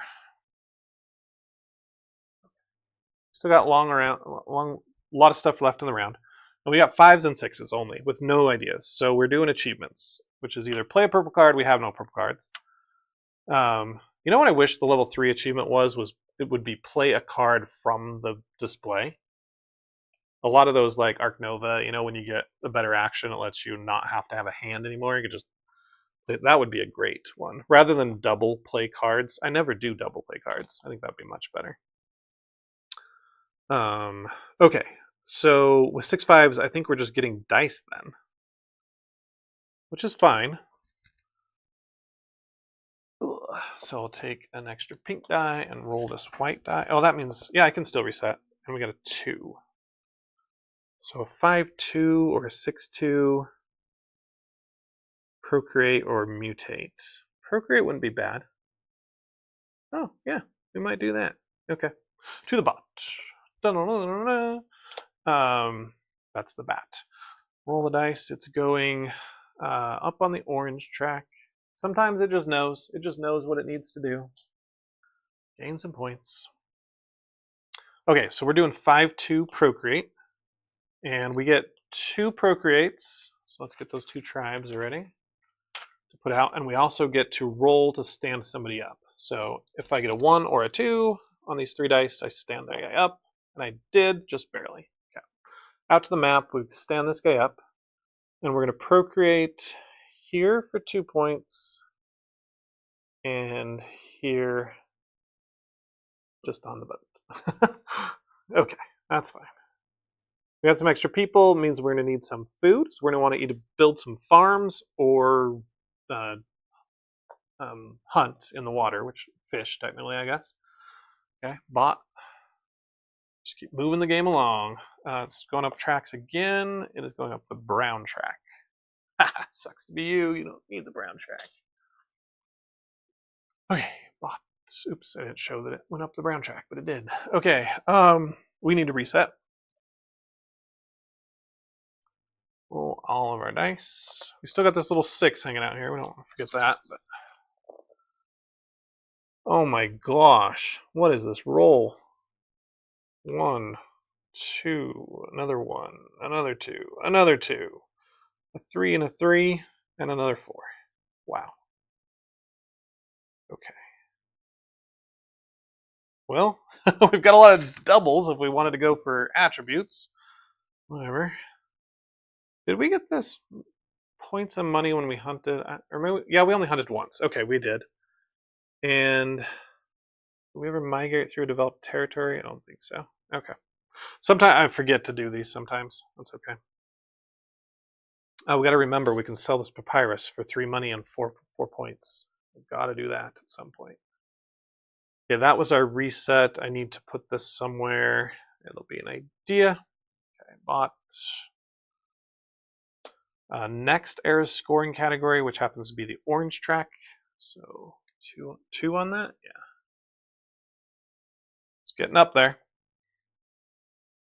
Player. We've got so many things we can do now, only because we have the 6. Do we need the house? Oh, because of the glaciers? We got so many near the glaciers, but do I want to play it? I think we do. We need some wood for that. Okay, we are migrating first. That's our first thing. Then we'll produce, then we'll transport it back. Of course, you need 5s for that. I don't have it. We'll figure it out later. Migrate is a 1-3. And again, we're going to do, if we roll well, 3 migrations. And we rolled crappily. I can't afford to spend my idea to make that successful. All right, so we get 2. Yep, I think so. Okay. 2 migrations. So this guy will come off the boat onto this hills, and that will give me 2 points and flip this tile, which is some brimstone.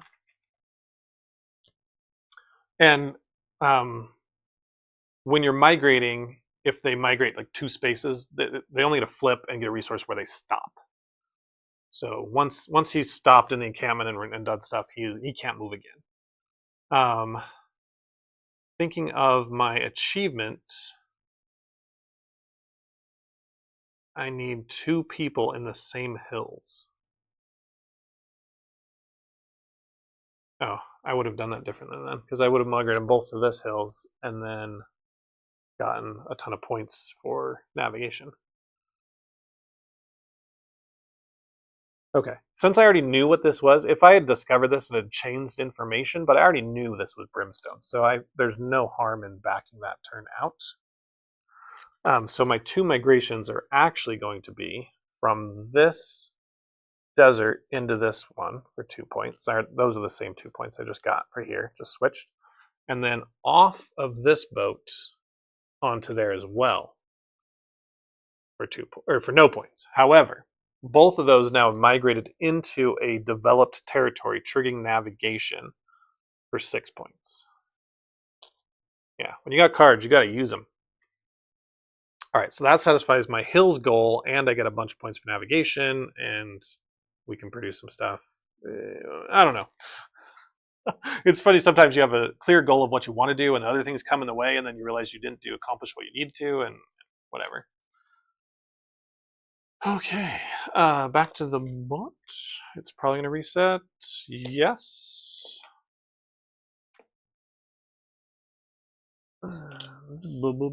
One more to the end of the round 3. Okay. For us, okay, I want to get this purple card. It's a 10-point card for me. So the first thing I have to do is get it. Then we have to try and satisfy it, which is going to be a challenge. But so 1, 2, research, take the purple card. Done. If you didn't see what it was this one. 2 bumps on orange, 2 bumps on purple. We got it. We got to try and get it out, but we'll see. Okay, the bot is going up on tracks. The purple track. Okay. Player.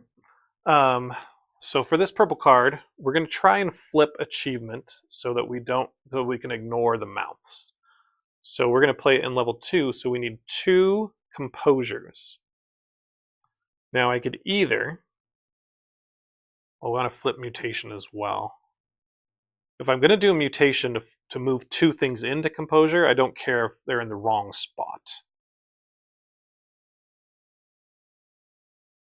Oh, that's 2 flips though. How am I going to get 2 flips?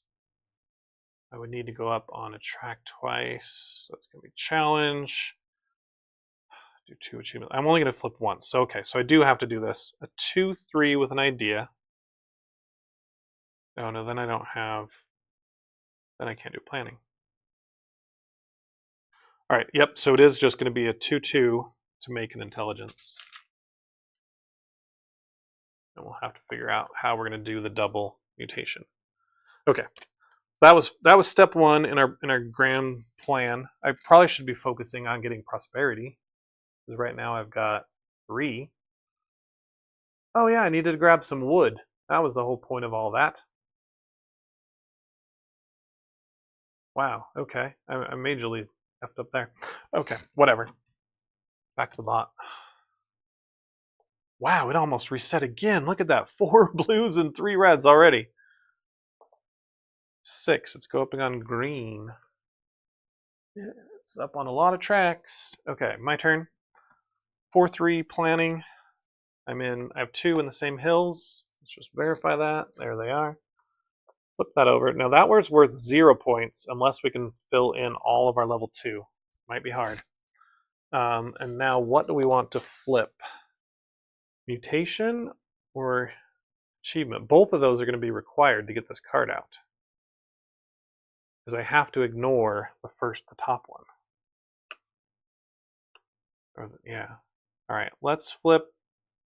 What are we most likely to go up in? Green track? Not really. Purple track, yes. We need purple track. All right, so I'm going to flip mutation. And we're going to have to reset next time. Okay, this card is going to be a 2-era card. That's fine. That's fine. Going over to the bot. And it's going to trigger reset. Okay. So I get 2 more turns. I'm triggering a reset. Oh, and then I'm going to have to hunt right after that. That's my second turn. Yep. Okay, so this one comes down. Don't need to move the yellow markers. It's already the max. Reset the die. Okay. Got a good... No, we got some of everything. Okay, that's good. And then this will become... I'm hoping... How much food am I going to need? 5? If I make this a food, and then I build 2... Oh no, I can't feed people. I can't build a farm in the water. So I would need 2 food no matter what. Yeah, I'm going to have to hunt no matter what, so I'm going to make this an idea. Okay, bot's final turn this era. This era's scoring category times 2, so that's 2 extra prosperity. And that's going to trigger the removal of an income chip. Bottom one. Out of the game. That's in the wrong bag. Get up on the blue track.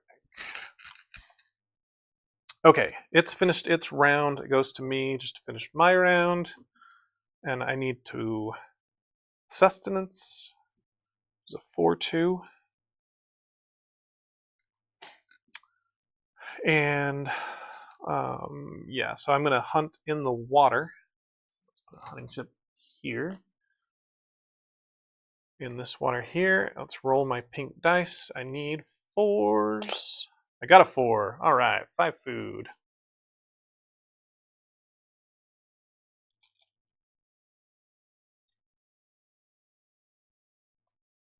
Unfortunately, we have to feed our people before the round triggers because I'd have to extra prosperity there. But okay, oh well. Let's finish up the round then. Okay, we did not get our house out. Okay, whenever we have these plans, it just doesn't happen. Oh yeah, we're doing wolves. So I am not next to the wolves anymore. I've migrated away from them, so nothing happens there. As far as the tree, oh, I've also left the mystic oak, so nothing happens there either. The glacier, however, is going to make one of my people weak. And I've got all my people surrounding the glacier. And well, weak people can't migrate. So where do I want to leave somebody? Probably here. Let's do that guy. Okay, that was the glacier effect. We'll go to feeding phase. I owe 5 food. So all the food I just got is gone. Okay. And the bot, it's going to place out a provision where it needs one, which is here. And let's see, feeding. First it puts one out, it's done that. Then in territories with one tribe in an encampment is fed. If it has 2, then all tribes and encampments plus the thing. So this guy's not an encampment, he actually dies. This guy's fed, those guys are fed, that guy's fed. So he's just lost 1. Even though he put a provision there, he needed 2 there to feed the guy in the wilderness. He's starved in the wilderness. Okay. That's good there. Yep. That was feeding phase. Points for people. I have 4 standing up. So I'm at 70. He has 5 standing up for 85. We're 15 back at the moment. Weather event. It's getting colder. So we get to trigger an income. Which income we want? We could stand a guy up. We could take a resource. Which right now would be a copper is the only thing we can pull back, so probably not that. We could try and get a card. So we try this purple card again. I might do that one. Achievement or goal tile. We hate the goal tiles available, and that's it. So yeah, so we're gonna try and roll for this research again. We need a 1 or a 2. We rolled a 1, so we'll take this other purple card. Now, why I grabbed that one is because we already have the eyeballs.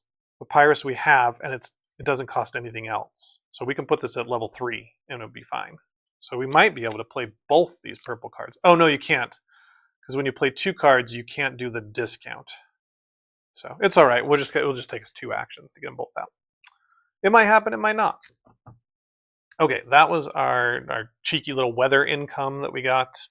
And now the weather event. Now I have the most boats. And so I must return one of them to the console, and all people on it are destroyed. So I will return this boat. That was the plan. That's why I left that one. And I get 2 victory points, a wood, and a cotton. Okay. All right. Plans are coming together. Okay. Then we score the round. Yep. So the round is prosperity.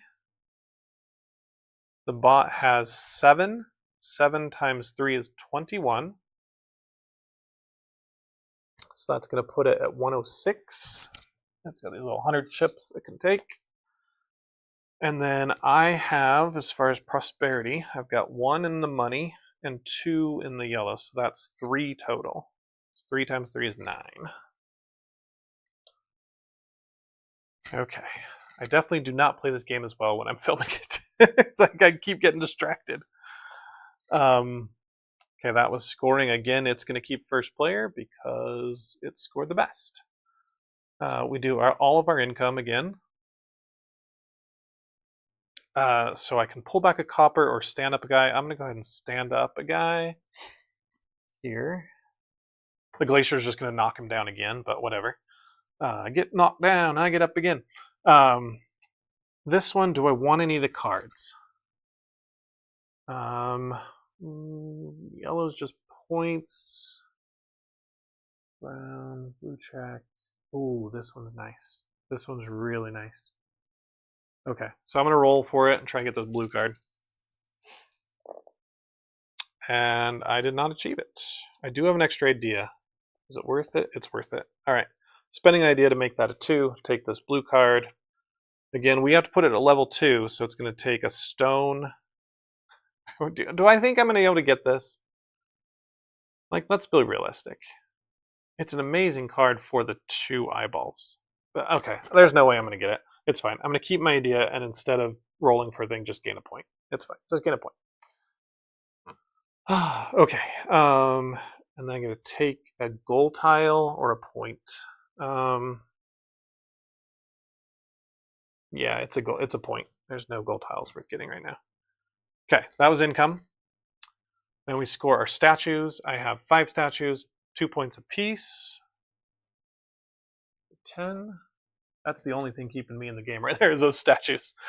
If you can get them out early, statues are great because they bump you on tracks, which gives you points. Plus, you're getting 1 or 2 points every round. They never go away. They just keep generating points. All right, remove the hunter token. This is the only hunting token we got out. Flip over. And then refill my resets. Okay, let's go into the final era, which remember in this era we need to go on the orange track. Right now, yellow leads 5-2. So we want to try and get that up there. And we're up here on new cards. The last final weather. It is getting colder. The beginning of fall. Each civilization gets 2 points for its forest and mountain territories. In addition, it produces resources on those territories. All right, the resource is kind of worthless at the end of the game.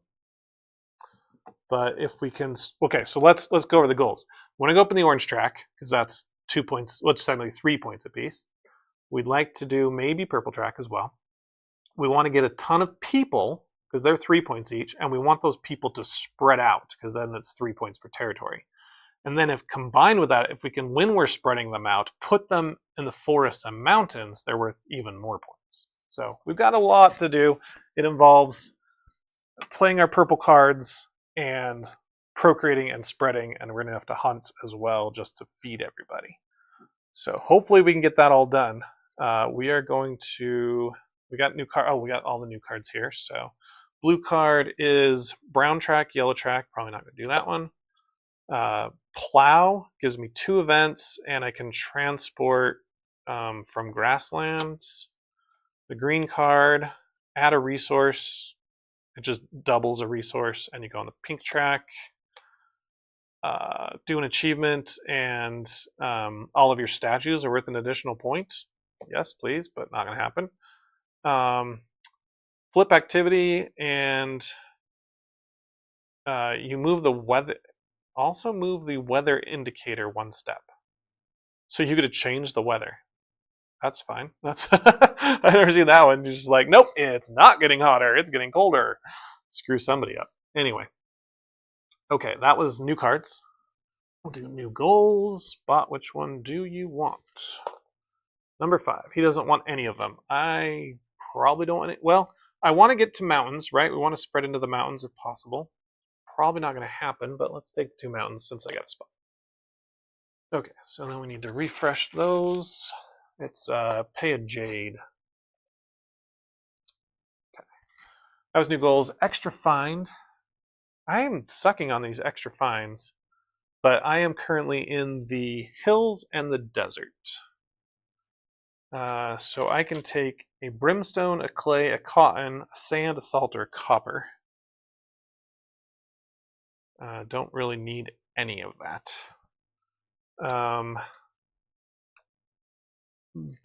Building my big guy up here? Probably not. I'll get a brimstone. I have no idea why. I still haven't done the sickle. I paid all the points for it and I haven't done it once, but maybe we can do that this round too. That's not too much to ask. Do 7 things in a round. That was our extra fine, so we're going right into the action marker or action time. Blue, fourth there's scoring category times 1. So it's going up the orange track, and it's 6. Okay. Player. Okay, we want to flip mutation somehow. Flip mutation. I either need to satisfy an achievement, which get gold, or I would need to. How am I going to flip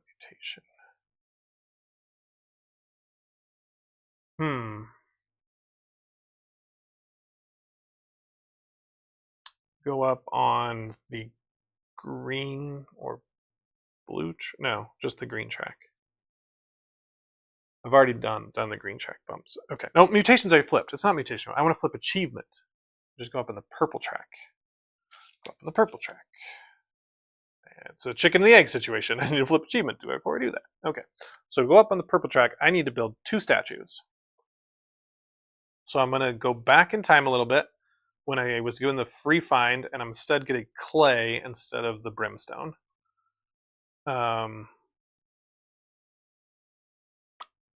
Yep, but now I need stone as well, or another clay. Produce. Yes. Okay, we can produce. We're going to do a 5-3 production. Produce some things.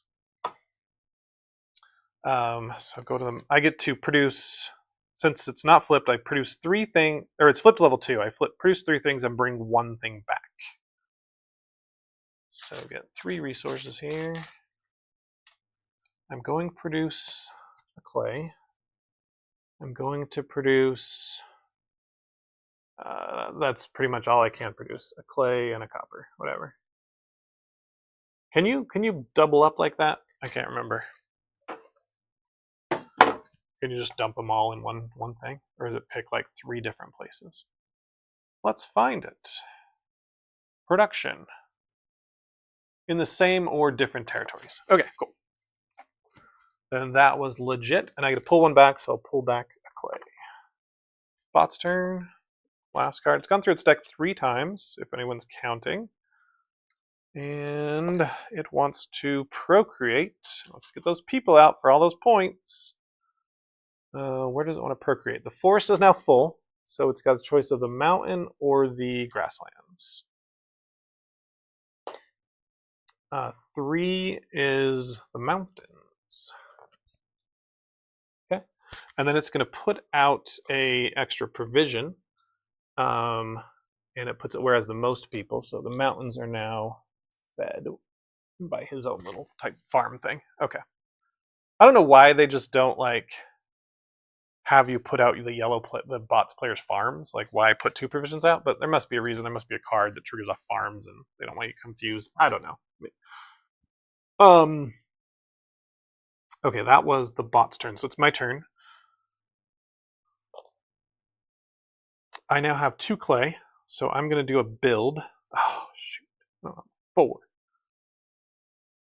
That would cost me 2 ideas. I gotta do it, though. Alright, 6/6. That's now a 4. So I'm building 2 things. I'm building 2 statues. Those statues are going to be... Oh, I don't need to grab those because I can just... They're made of clay. And we go to the board and we put them both here. Okay, that lets me go up 2 of any track. Now, yellow track would be awesome, but I'm going to... Oh. If I go up on the orange track, it's points. It's 4 points. Plus, I get to go up on the pink track. Oh, no, that doesn't make my statues. I need to go up twice on the pink track. Okay, so I will do the 2 on the purple track. Look at that nice even line.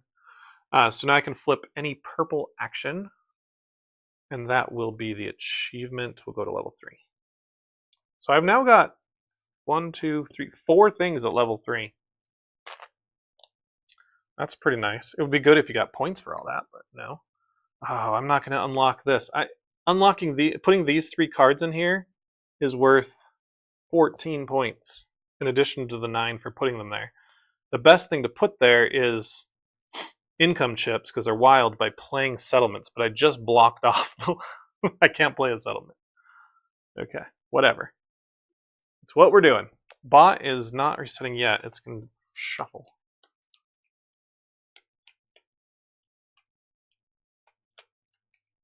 Okay, and it wants to not reset. Where's your die, dude? 2. It's finding, claiming an extra dice. It's going up the brown track and taking a pink die. Luckily, there still is a pink die here, so he's not stealing mine. And up on the brown. Okay. Player. All I have is a 1/2, and I don't need any more cards. I do have a 6. But to play a purple or a brown, I need 6/5 or 6/4. But I can reset right now. That's fine. Because I have only 2 dice left. You can reset whenever you have 3 or less. So let's do a reset. So we'll move the tracker. The bot's probably going to move it too. I re-roll my dice. I don't need a 1 and a 2, so I'm going to re-roll these with my other dice. Are you kidding me? Literally 4 1s. No 4s again. Again, of course. But I did get a 6/5. That's huge for us. Okay. I'm not sure we're going to be able to do what we want. But anyway, this is going to become an idea. Bot, are you resetting? Yes, you are.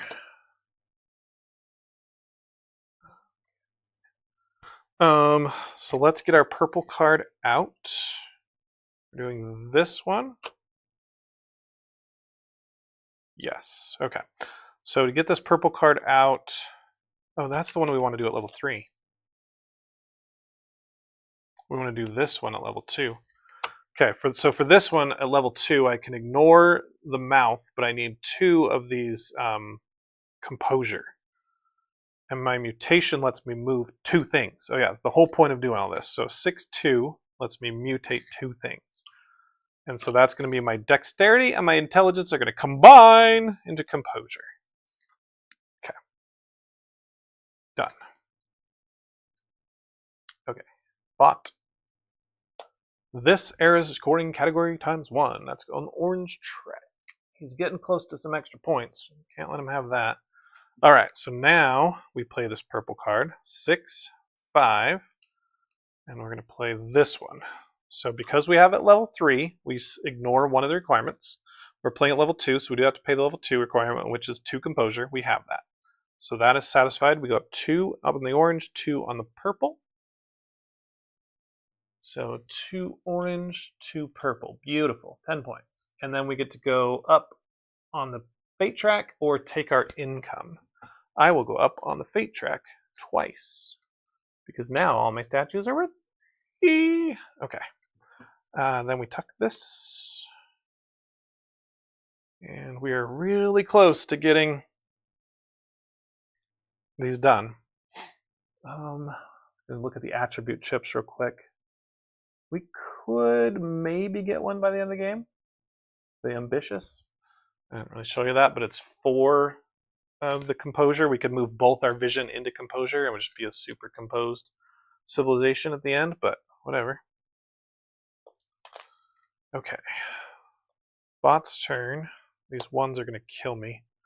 It's rolling 3, so it's getting a prosperity. It's up to 8. These are only worth 1 at the end of the game now, so I'm not too upset when it gets them. Okay. Back to us. Now we're kind of stuck because we got all these ones. 5/1 is a transport. We have 3 resources out there, so it's not a total waste. We would be getting copper, clay, which doesn't really help us a lot. It's going to give us 1 prosperity. Okay, I do have one idea, so I could change one of them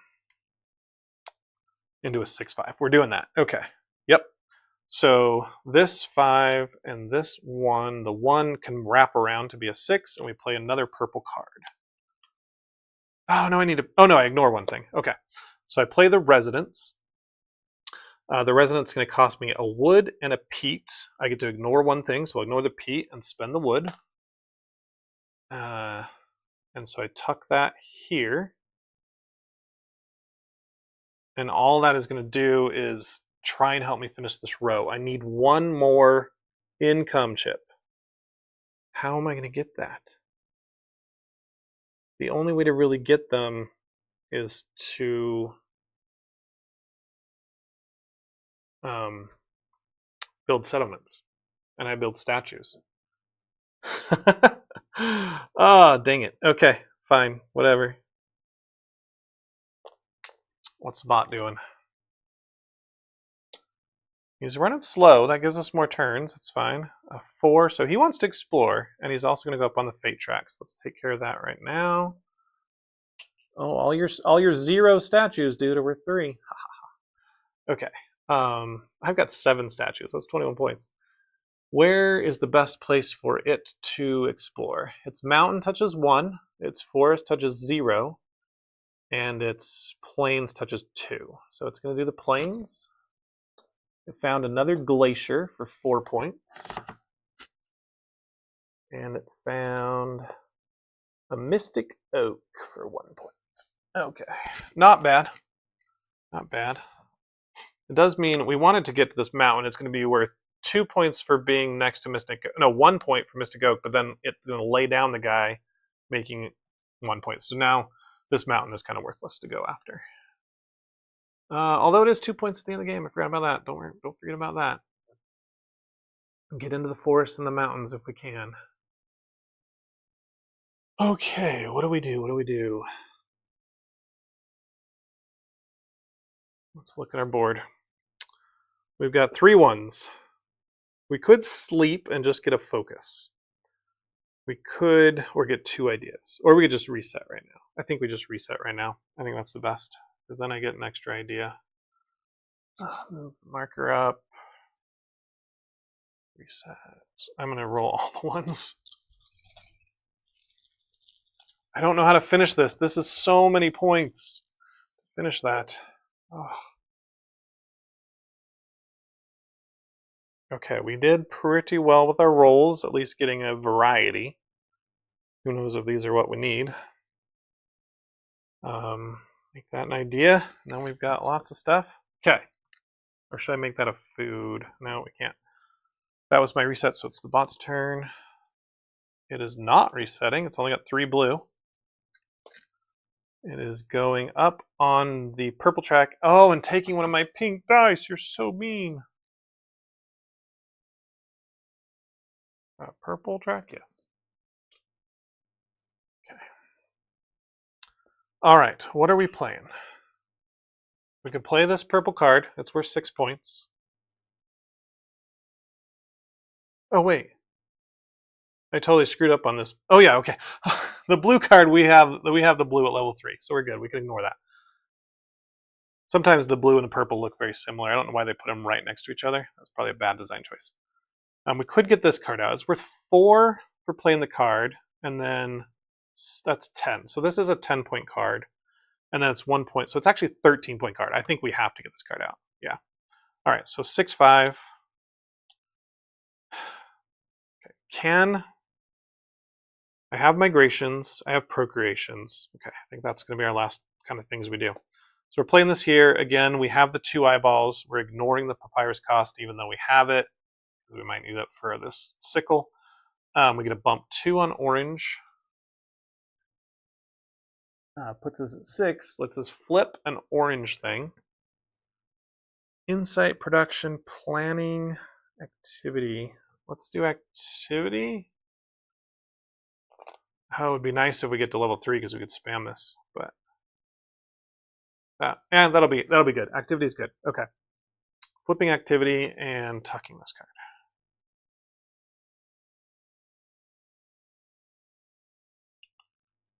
Okay. The other option is to get an orange card and play it.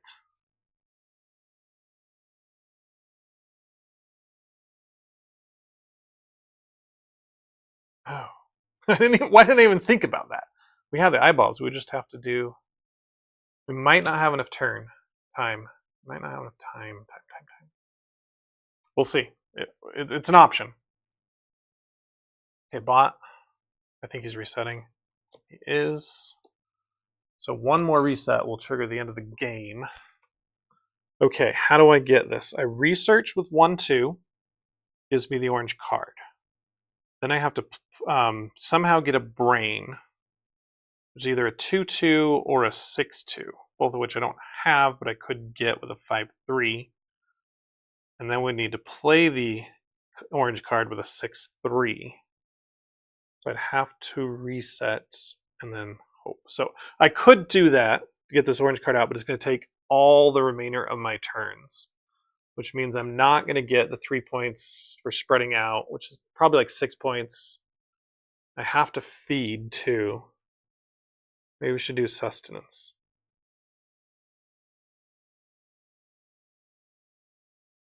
Okay, yep. I'm gonna start with sustenance. Yeah, whatever. Okay. Let's hunt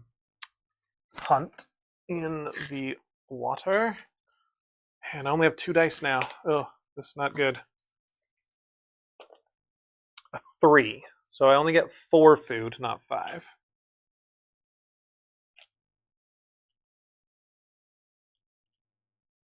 Okay, there's our 4 food. All right, go to the bot. He's going up tracks. He's going up the blue track and taking the last white die. The dice are gone. Now he has 10 dice. I have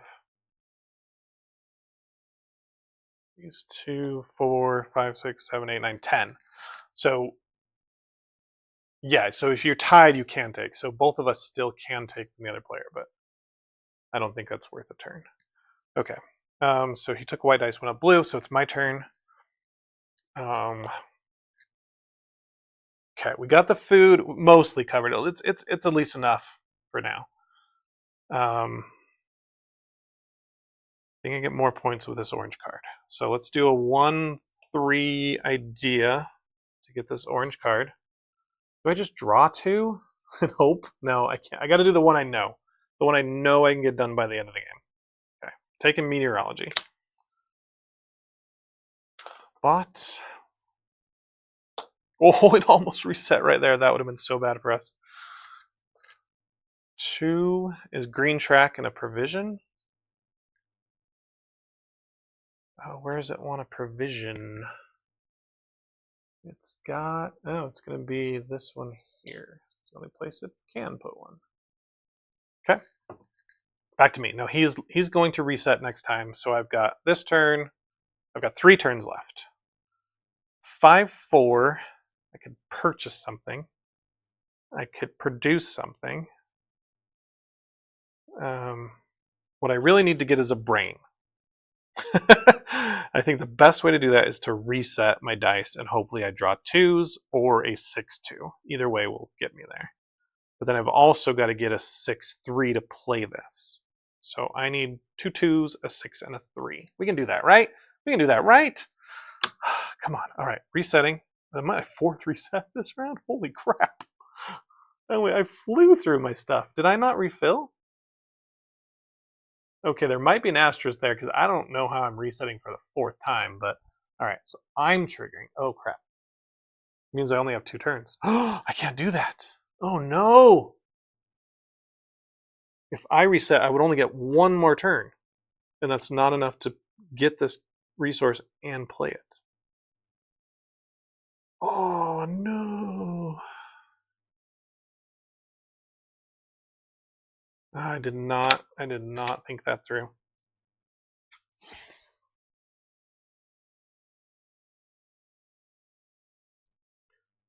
And there's nothing I can do with a 5-4 that helps me towards my goals. I can't migrate. I can't procreate. I can't hunt. I can't, like, oh my gosh.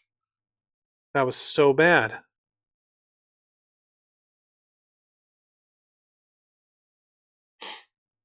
Sorry, I'm going to take a little minute because this is kind of important. If I can't do what I want.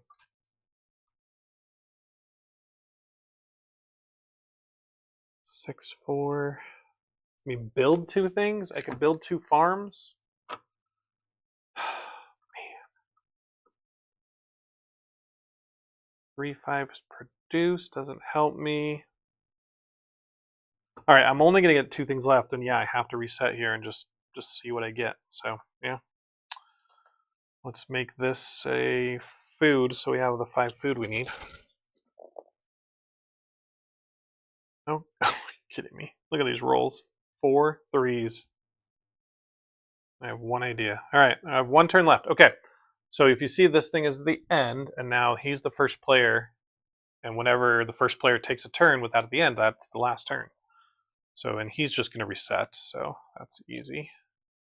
And how do we end the game with all this crap? Should we just do our sickle because we got it and we should do it at least once? Why I wasted turns getting this card and not thinking I could get it out, but okay. Mutate, insight, building. No. A settlement would be the best, building a settlement, but I just don't have a building space for it. So what about exploration? Am I near? I could get... No. I'm not even near any tiles that are flipped down. That one's out. I think the only thing that will give us points is this activity. So let's do the activity. A 3-2. We're going to have to spend this idea. And we're going to spend our papyrus, gain 4 victory points, and 3 money.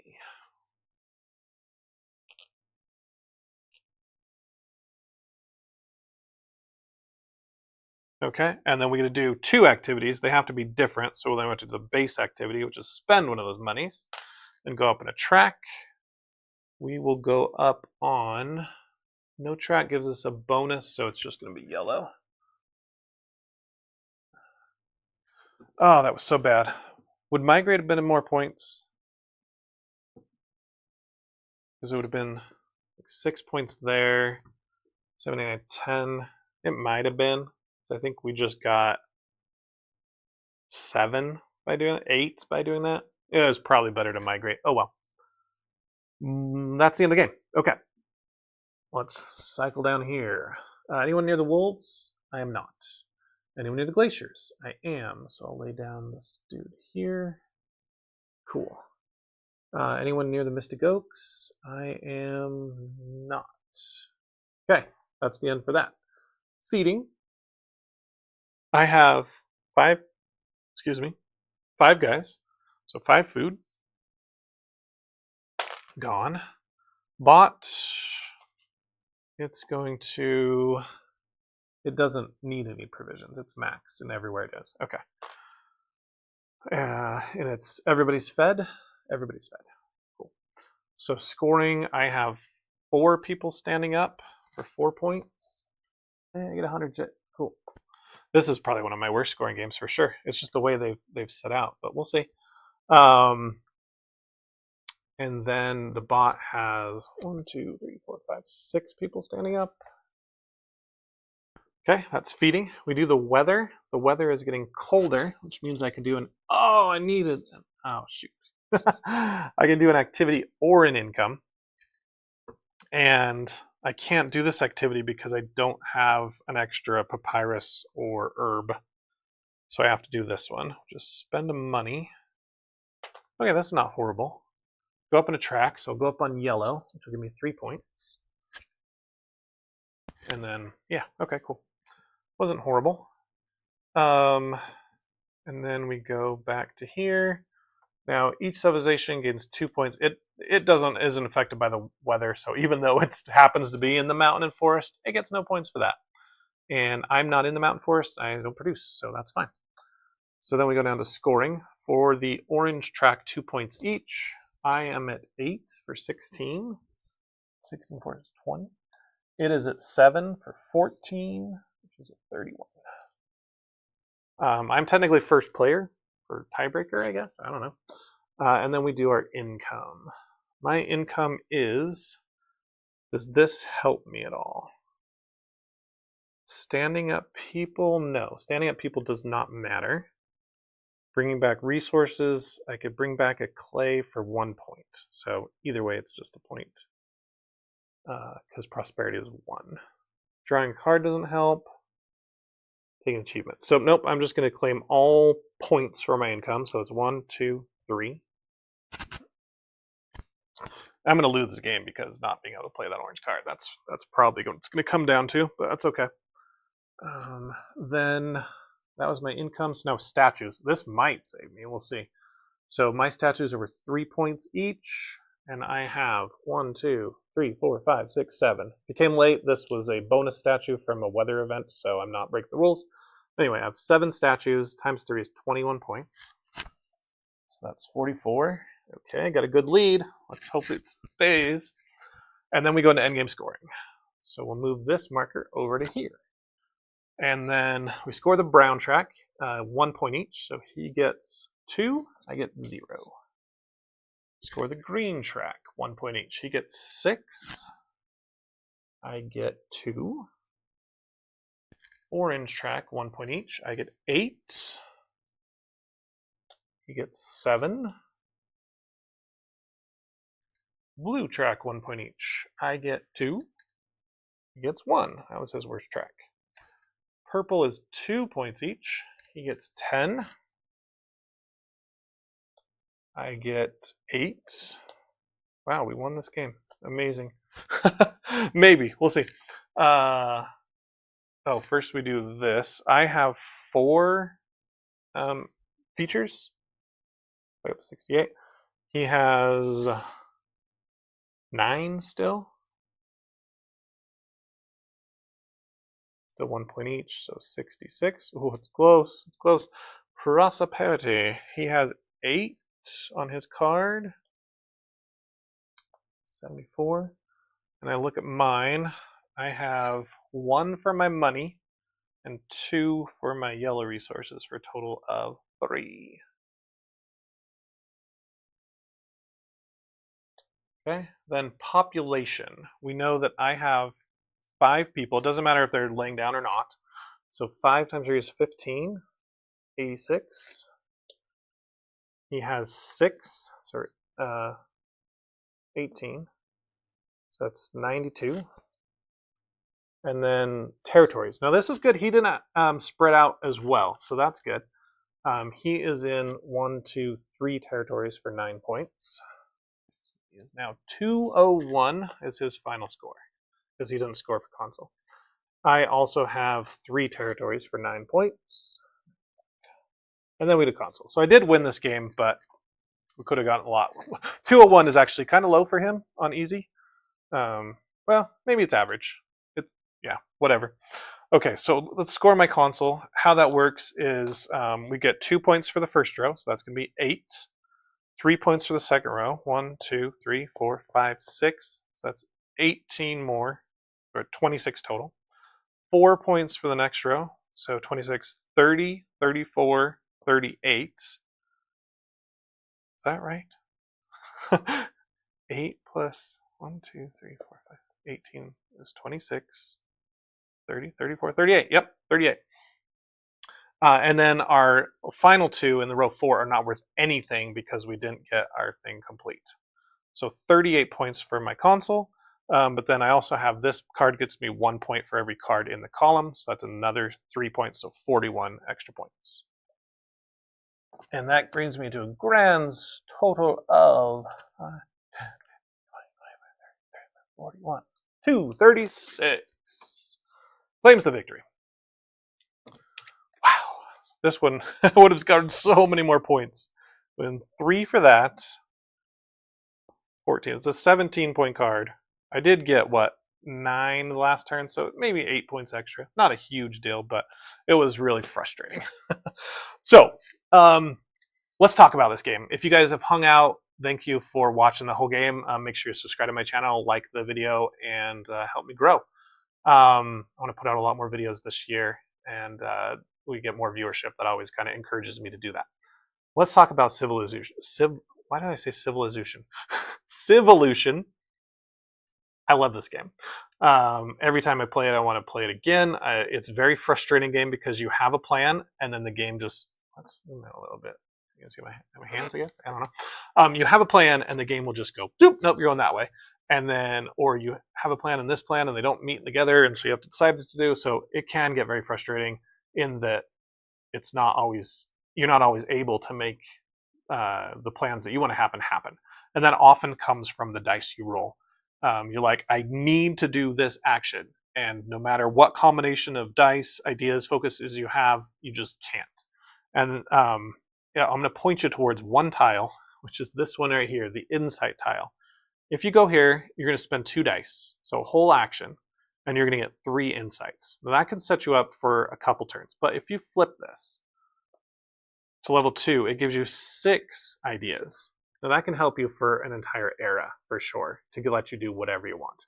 So if you're someone that really gets frustrated by the dice, I would recommend this as your first flip. When you do your first goal, flip insights, and get those 6 ideas. And that way you just don't have to roll. It's an action to get them, but then the rest of your actions are all good. Because sometimes you're like, I only have the dice to give me a crappy action. And wouldn't you rather spend that crappy action making all of your other actions better than doing a crappy action in the first place? So that one's hugely important. I love achievement. I almost always flip it first to get the extra pink and white dice because I hate rolling. So having more dice, I view it as getting more dice is not getting more actions per turn, but you get a better chance of getting what you want. So it's almost like dice mitigation, having more dice. I'm still taking 3 or 4 turns per reset, but I've got more dice to choose from, right? And I love getting both dice because I do the pink events a lot with the procreate, sustenance, migrate. I want to roll more dice because I hate rolling and not getting anything out of it. So those 2, top S tier achievements to flip over. And I'm not good about like getting on one strategy and just like pinging that strategy. I like to do a lot. So it gets card like the sickle. It's pretty valuable if you can make something with that money. So I probably should have flipped activity to level 3 and just found a way to get a ton of papyrus and then just been like 8 points, 8 points, 8 points, 8 points, like whatever, as much as I could. I kind of get bored doing the same action. So in this game, having a really good engine action that just generates points, it's hard for me, but maybe go after that. Let's talk about the bot. Bot, super easy to run. The only challenges are when it migrates or procreates and you don't know where to go and you have to roll and do all that stuff. But that's still pretty easy once you figure it out. But it's one of those things where it's super easy to run, but it doesn't interact with you enough to get the full experience of playing multiplayer. I've played this game twice at multiplayer and 4 times solo now. And the solo is great. I get to do what I want, but I don't even care if the bot's on the map. I don't interact with it. I don't care what it's doing. I don't have any control over what it's doing. It's like, oh, it got another 2 things, another 8 points, another point. And it's honestly, it's almost a beat your own score game because of that. So I love that the bot's easy, but I wish the bot was more interactive. The only really thing it does is it flips over some of these for you, but I obviously this game didn't need that. And sometimes it takes spots, but really, I mean, it went that way, I went this way, and we never talked again, right? It will affect some of the weather cards, and that's it. It doesn't have much interaction with you, except for the tracks. Let's talk about those next. Depending on how the scoring tiles come out, the tracks can be either super important or not very important. In this game, they weren't very important. There was only 2 tracks that needed, that scored really well, and one of them was an Air 4, and so it just didn't need to go up on tracks a lot. And you saw that the bot gained a ton of points because of that. It went up and I didn't. But you see I won by 40 points. And maybe if I played the standard difficulty, it would have been a lot closer. It might have even bit me. Sorry, scratched the microphone. Could have beaten me. But that is one thing because of the endgame scoring. It's usually almost always higher on 4 out of 5 tracks. That's typical, very typical for it to be up like that. And then it'll get points, points, points, points. And you'll be behind. And then it'll get points, points, points. And then you get here, and then you get 40 points, and you catch right up and beat him. So its points are not distributed the same way yours are. And so it can get a little frustrating looking at the tracks and be like, man, he's going to score so many points in the end game for all those track bumps. But that really is just setting his score, and it's totally random. A lot of those cards say, yeah, they want to go after this eras or next eras or the end game things. So it is trying to push him up certain tracks and random tracks, but it is totally random how much points he's going to score from his tracks. And that's why his points do vary from 150 to 250 on easy difficulty. I got one right in the middle. But anyway, so yeah, so it scores a bunch, and then you, if you've played your console right and played some cards, should catch up. I don't know. I try to always get my first 2 rows done to unlock that free 7 pointer, plus all the points just from playing the cards, and they're really nice. But yeah, so that's all I have to say about that. So I love the game. Not super fond of the bot. I'm fond that it's easy and it doesn't get in the way. I can just play my game. Right? So, but it does not simulate another player. If you want to get that multiplayer experience, play with another person. Even 2-player with another person is going to be more interactive. And now I think about it, when we did play a 4-player, we were kind of playing 4-player solitaire. So maybe this game just doesn't have a lot of interaction, and maybe I'm judging the bot based on the whole game and not based on the game itself. Because in the 4-player, it was a little more crowded. There was a little more competition for the weather. Obviously the scoring. Taking the goals is much more interactive because you're fighting over first player means a lot more because you want to fight over the goals, the ones you can achieve and get done, and the cards, so people take cards. So yeah, so that's where the interaction comes is fighting for first player, taking the gold chips, taking cards, fighting over the weather event. Other than that, there's not a lot of like fighting, right?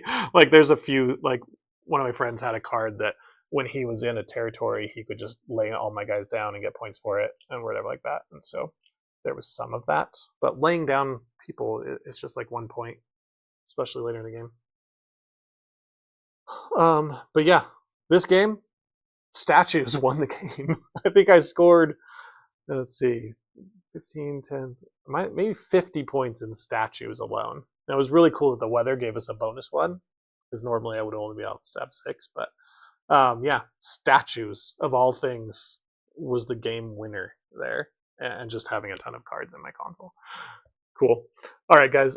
If I did make any mistakes, that happens from time to time. Please just put a friendly comment in down below and put the timestamp to help everybody else out. Again, if you're not subscribed, please do that. I think only 5 to 10%. No, it's 5% of the people who watch my videos are actually subscribed. Most people are just searching off the YouTube homepage for a specific game and finding me. But if you like these big, heavy Euros solo, then this is the channel you want to be tuned into. Thanks for watching, guys. This has been Ron, Solar Opera of Games. Catch you later. Bye.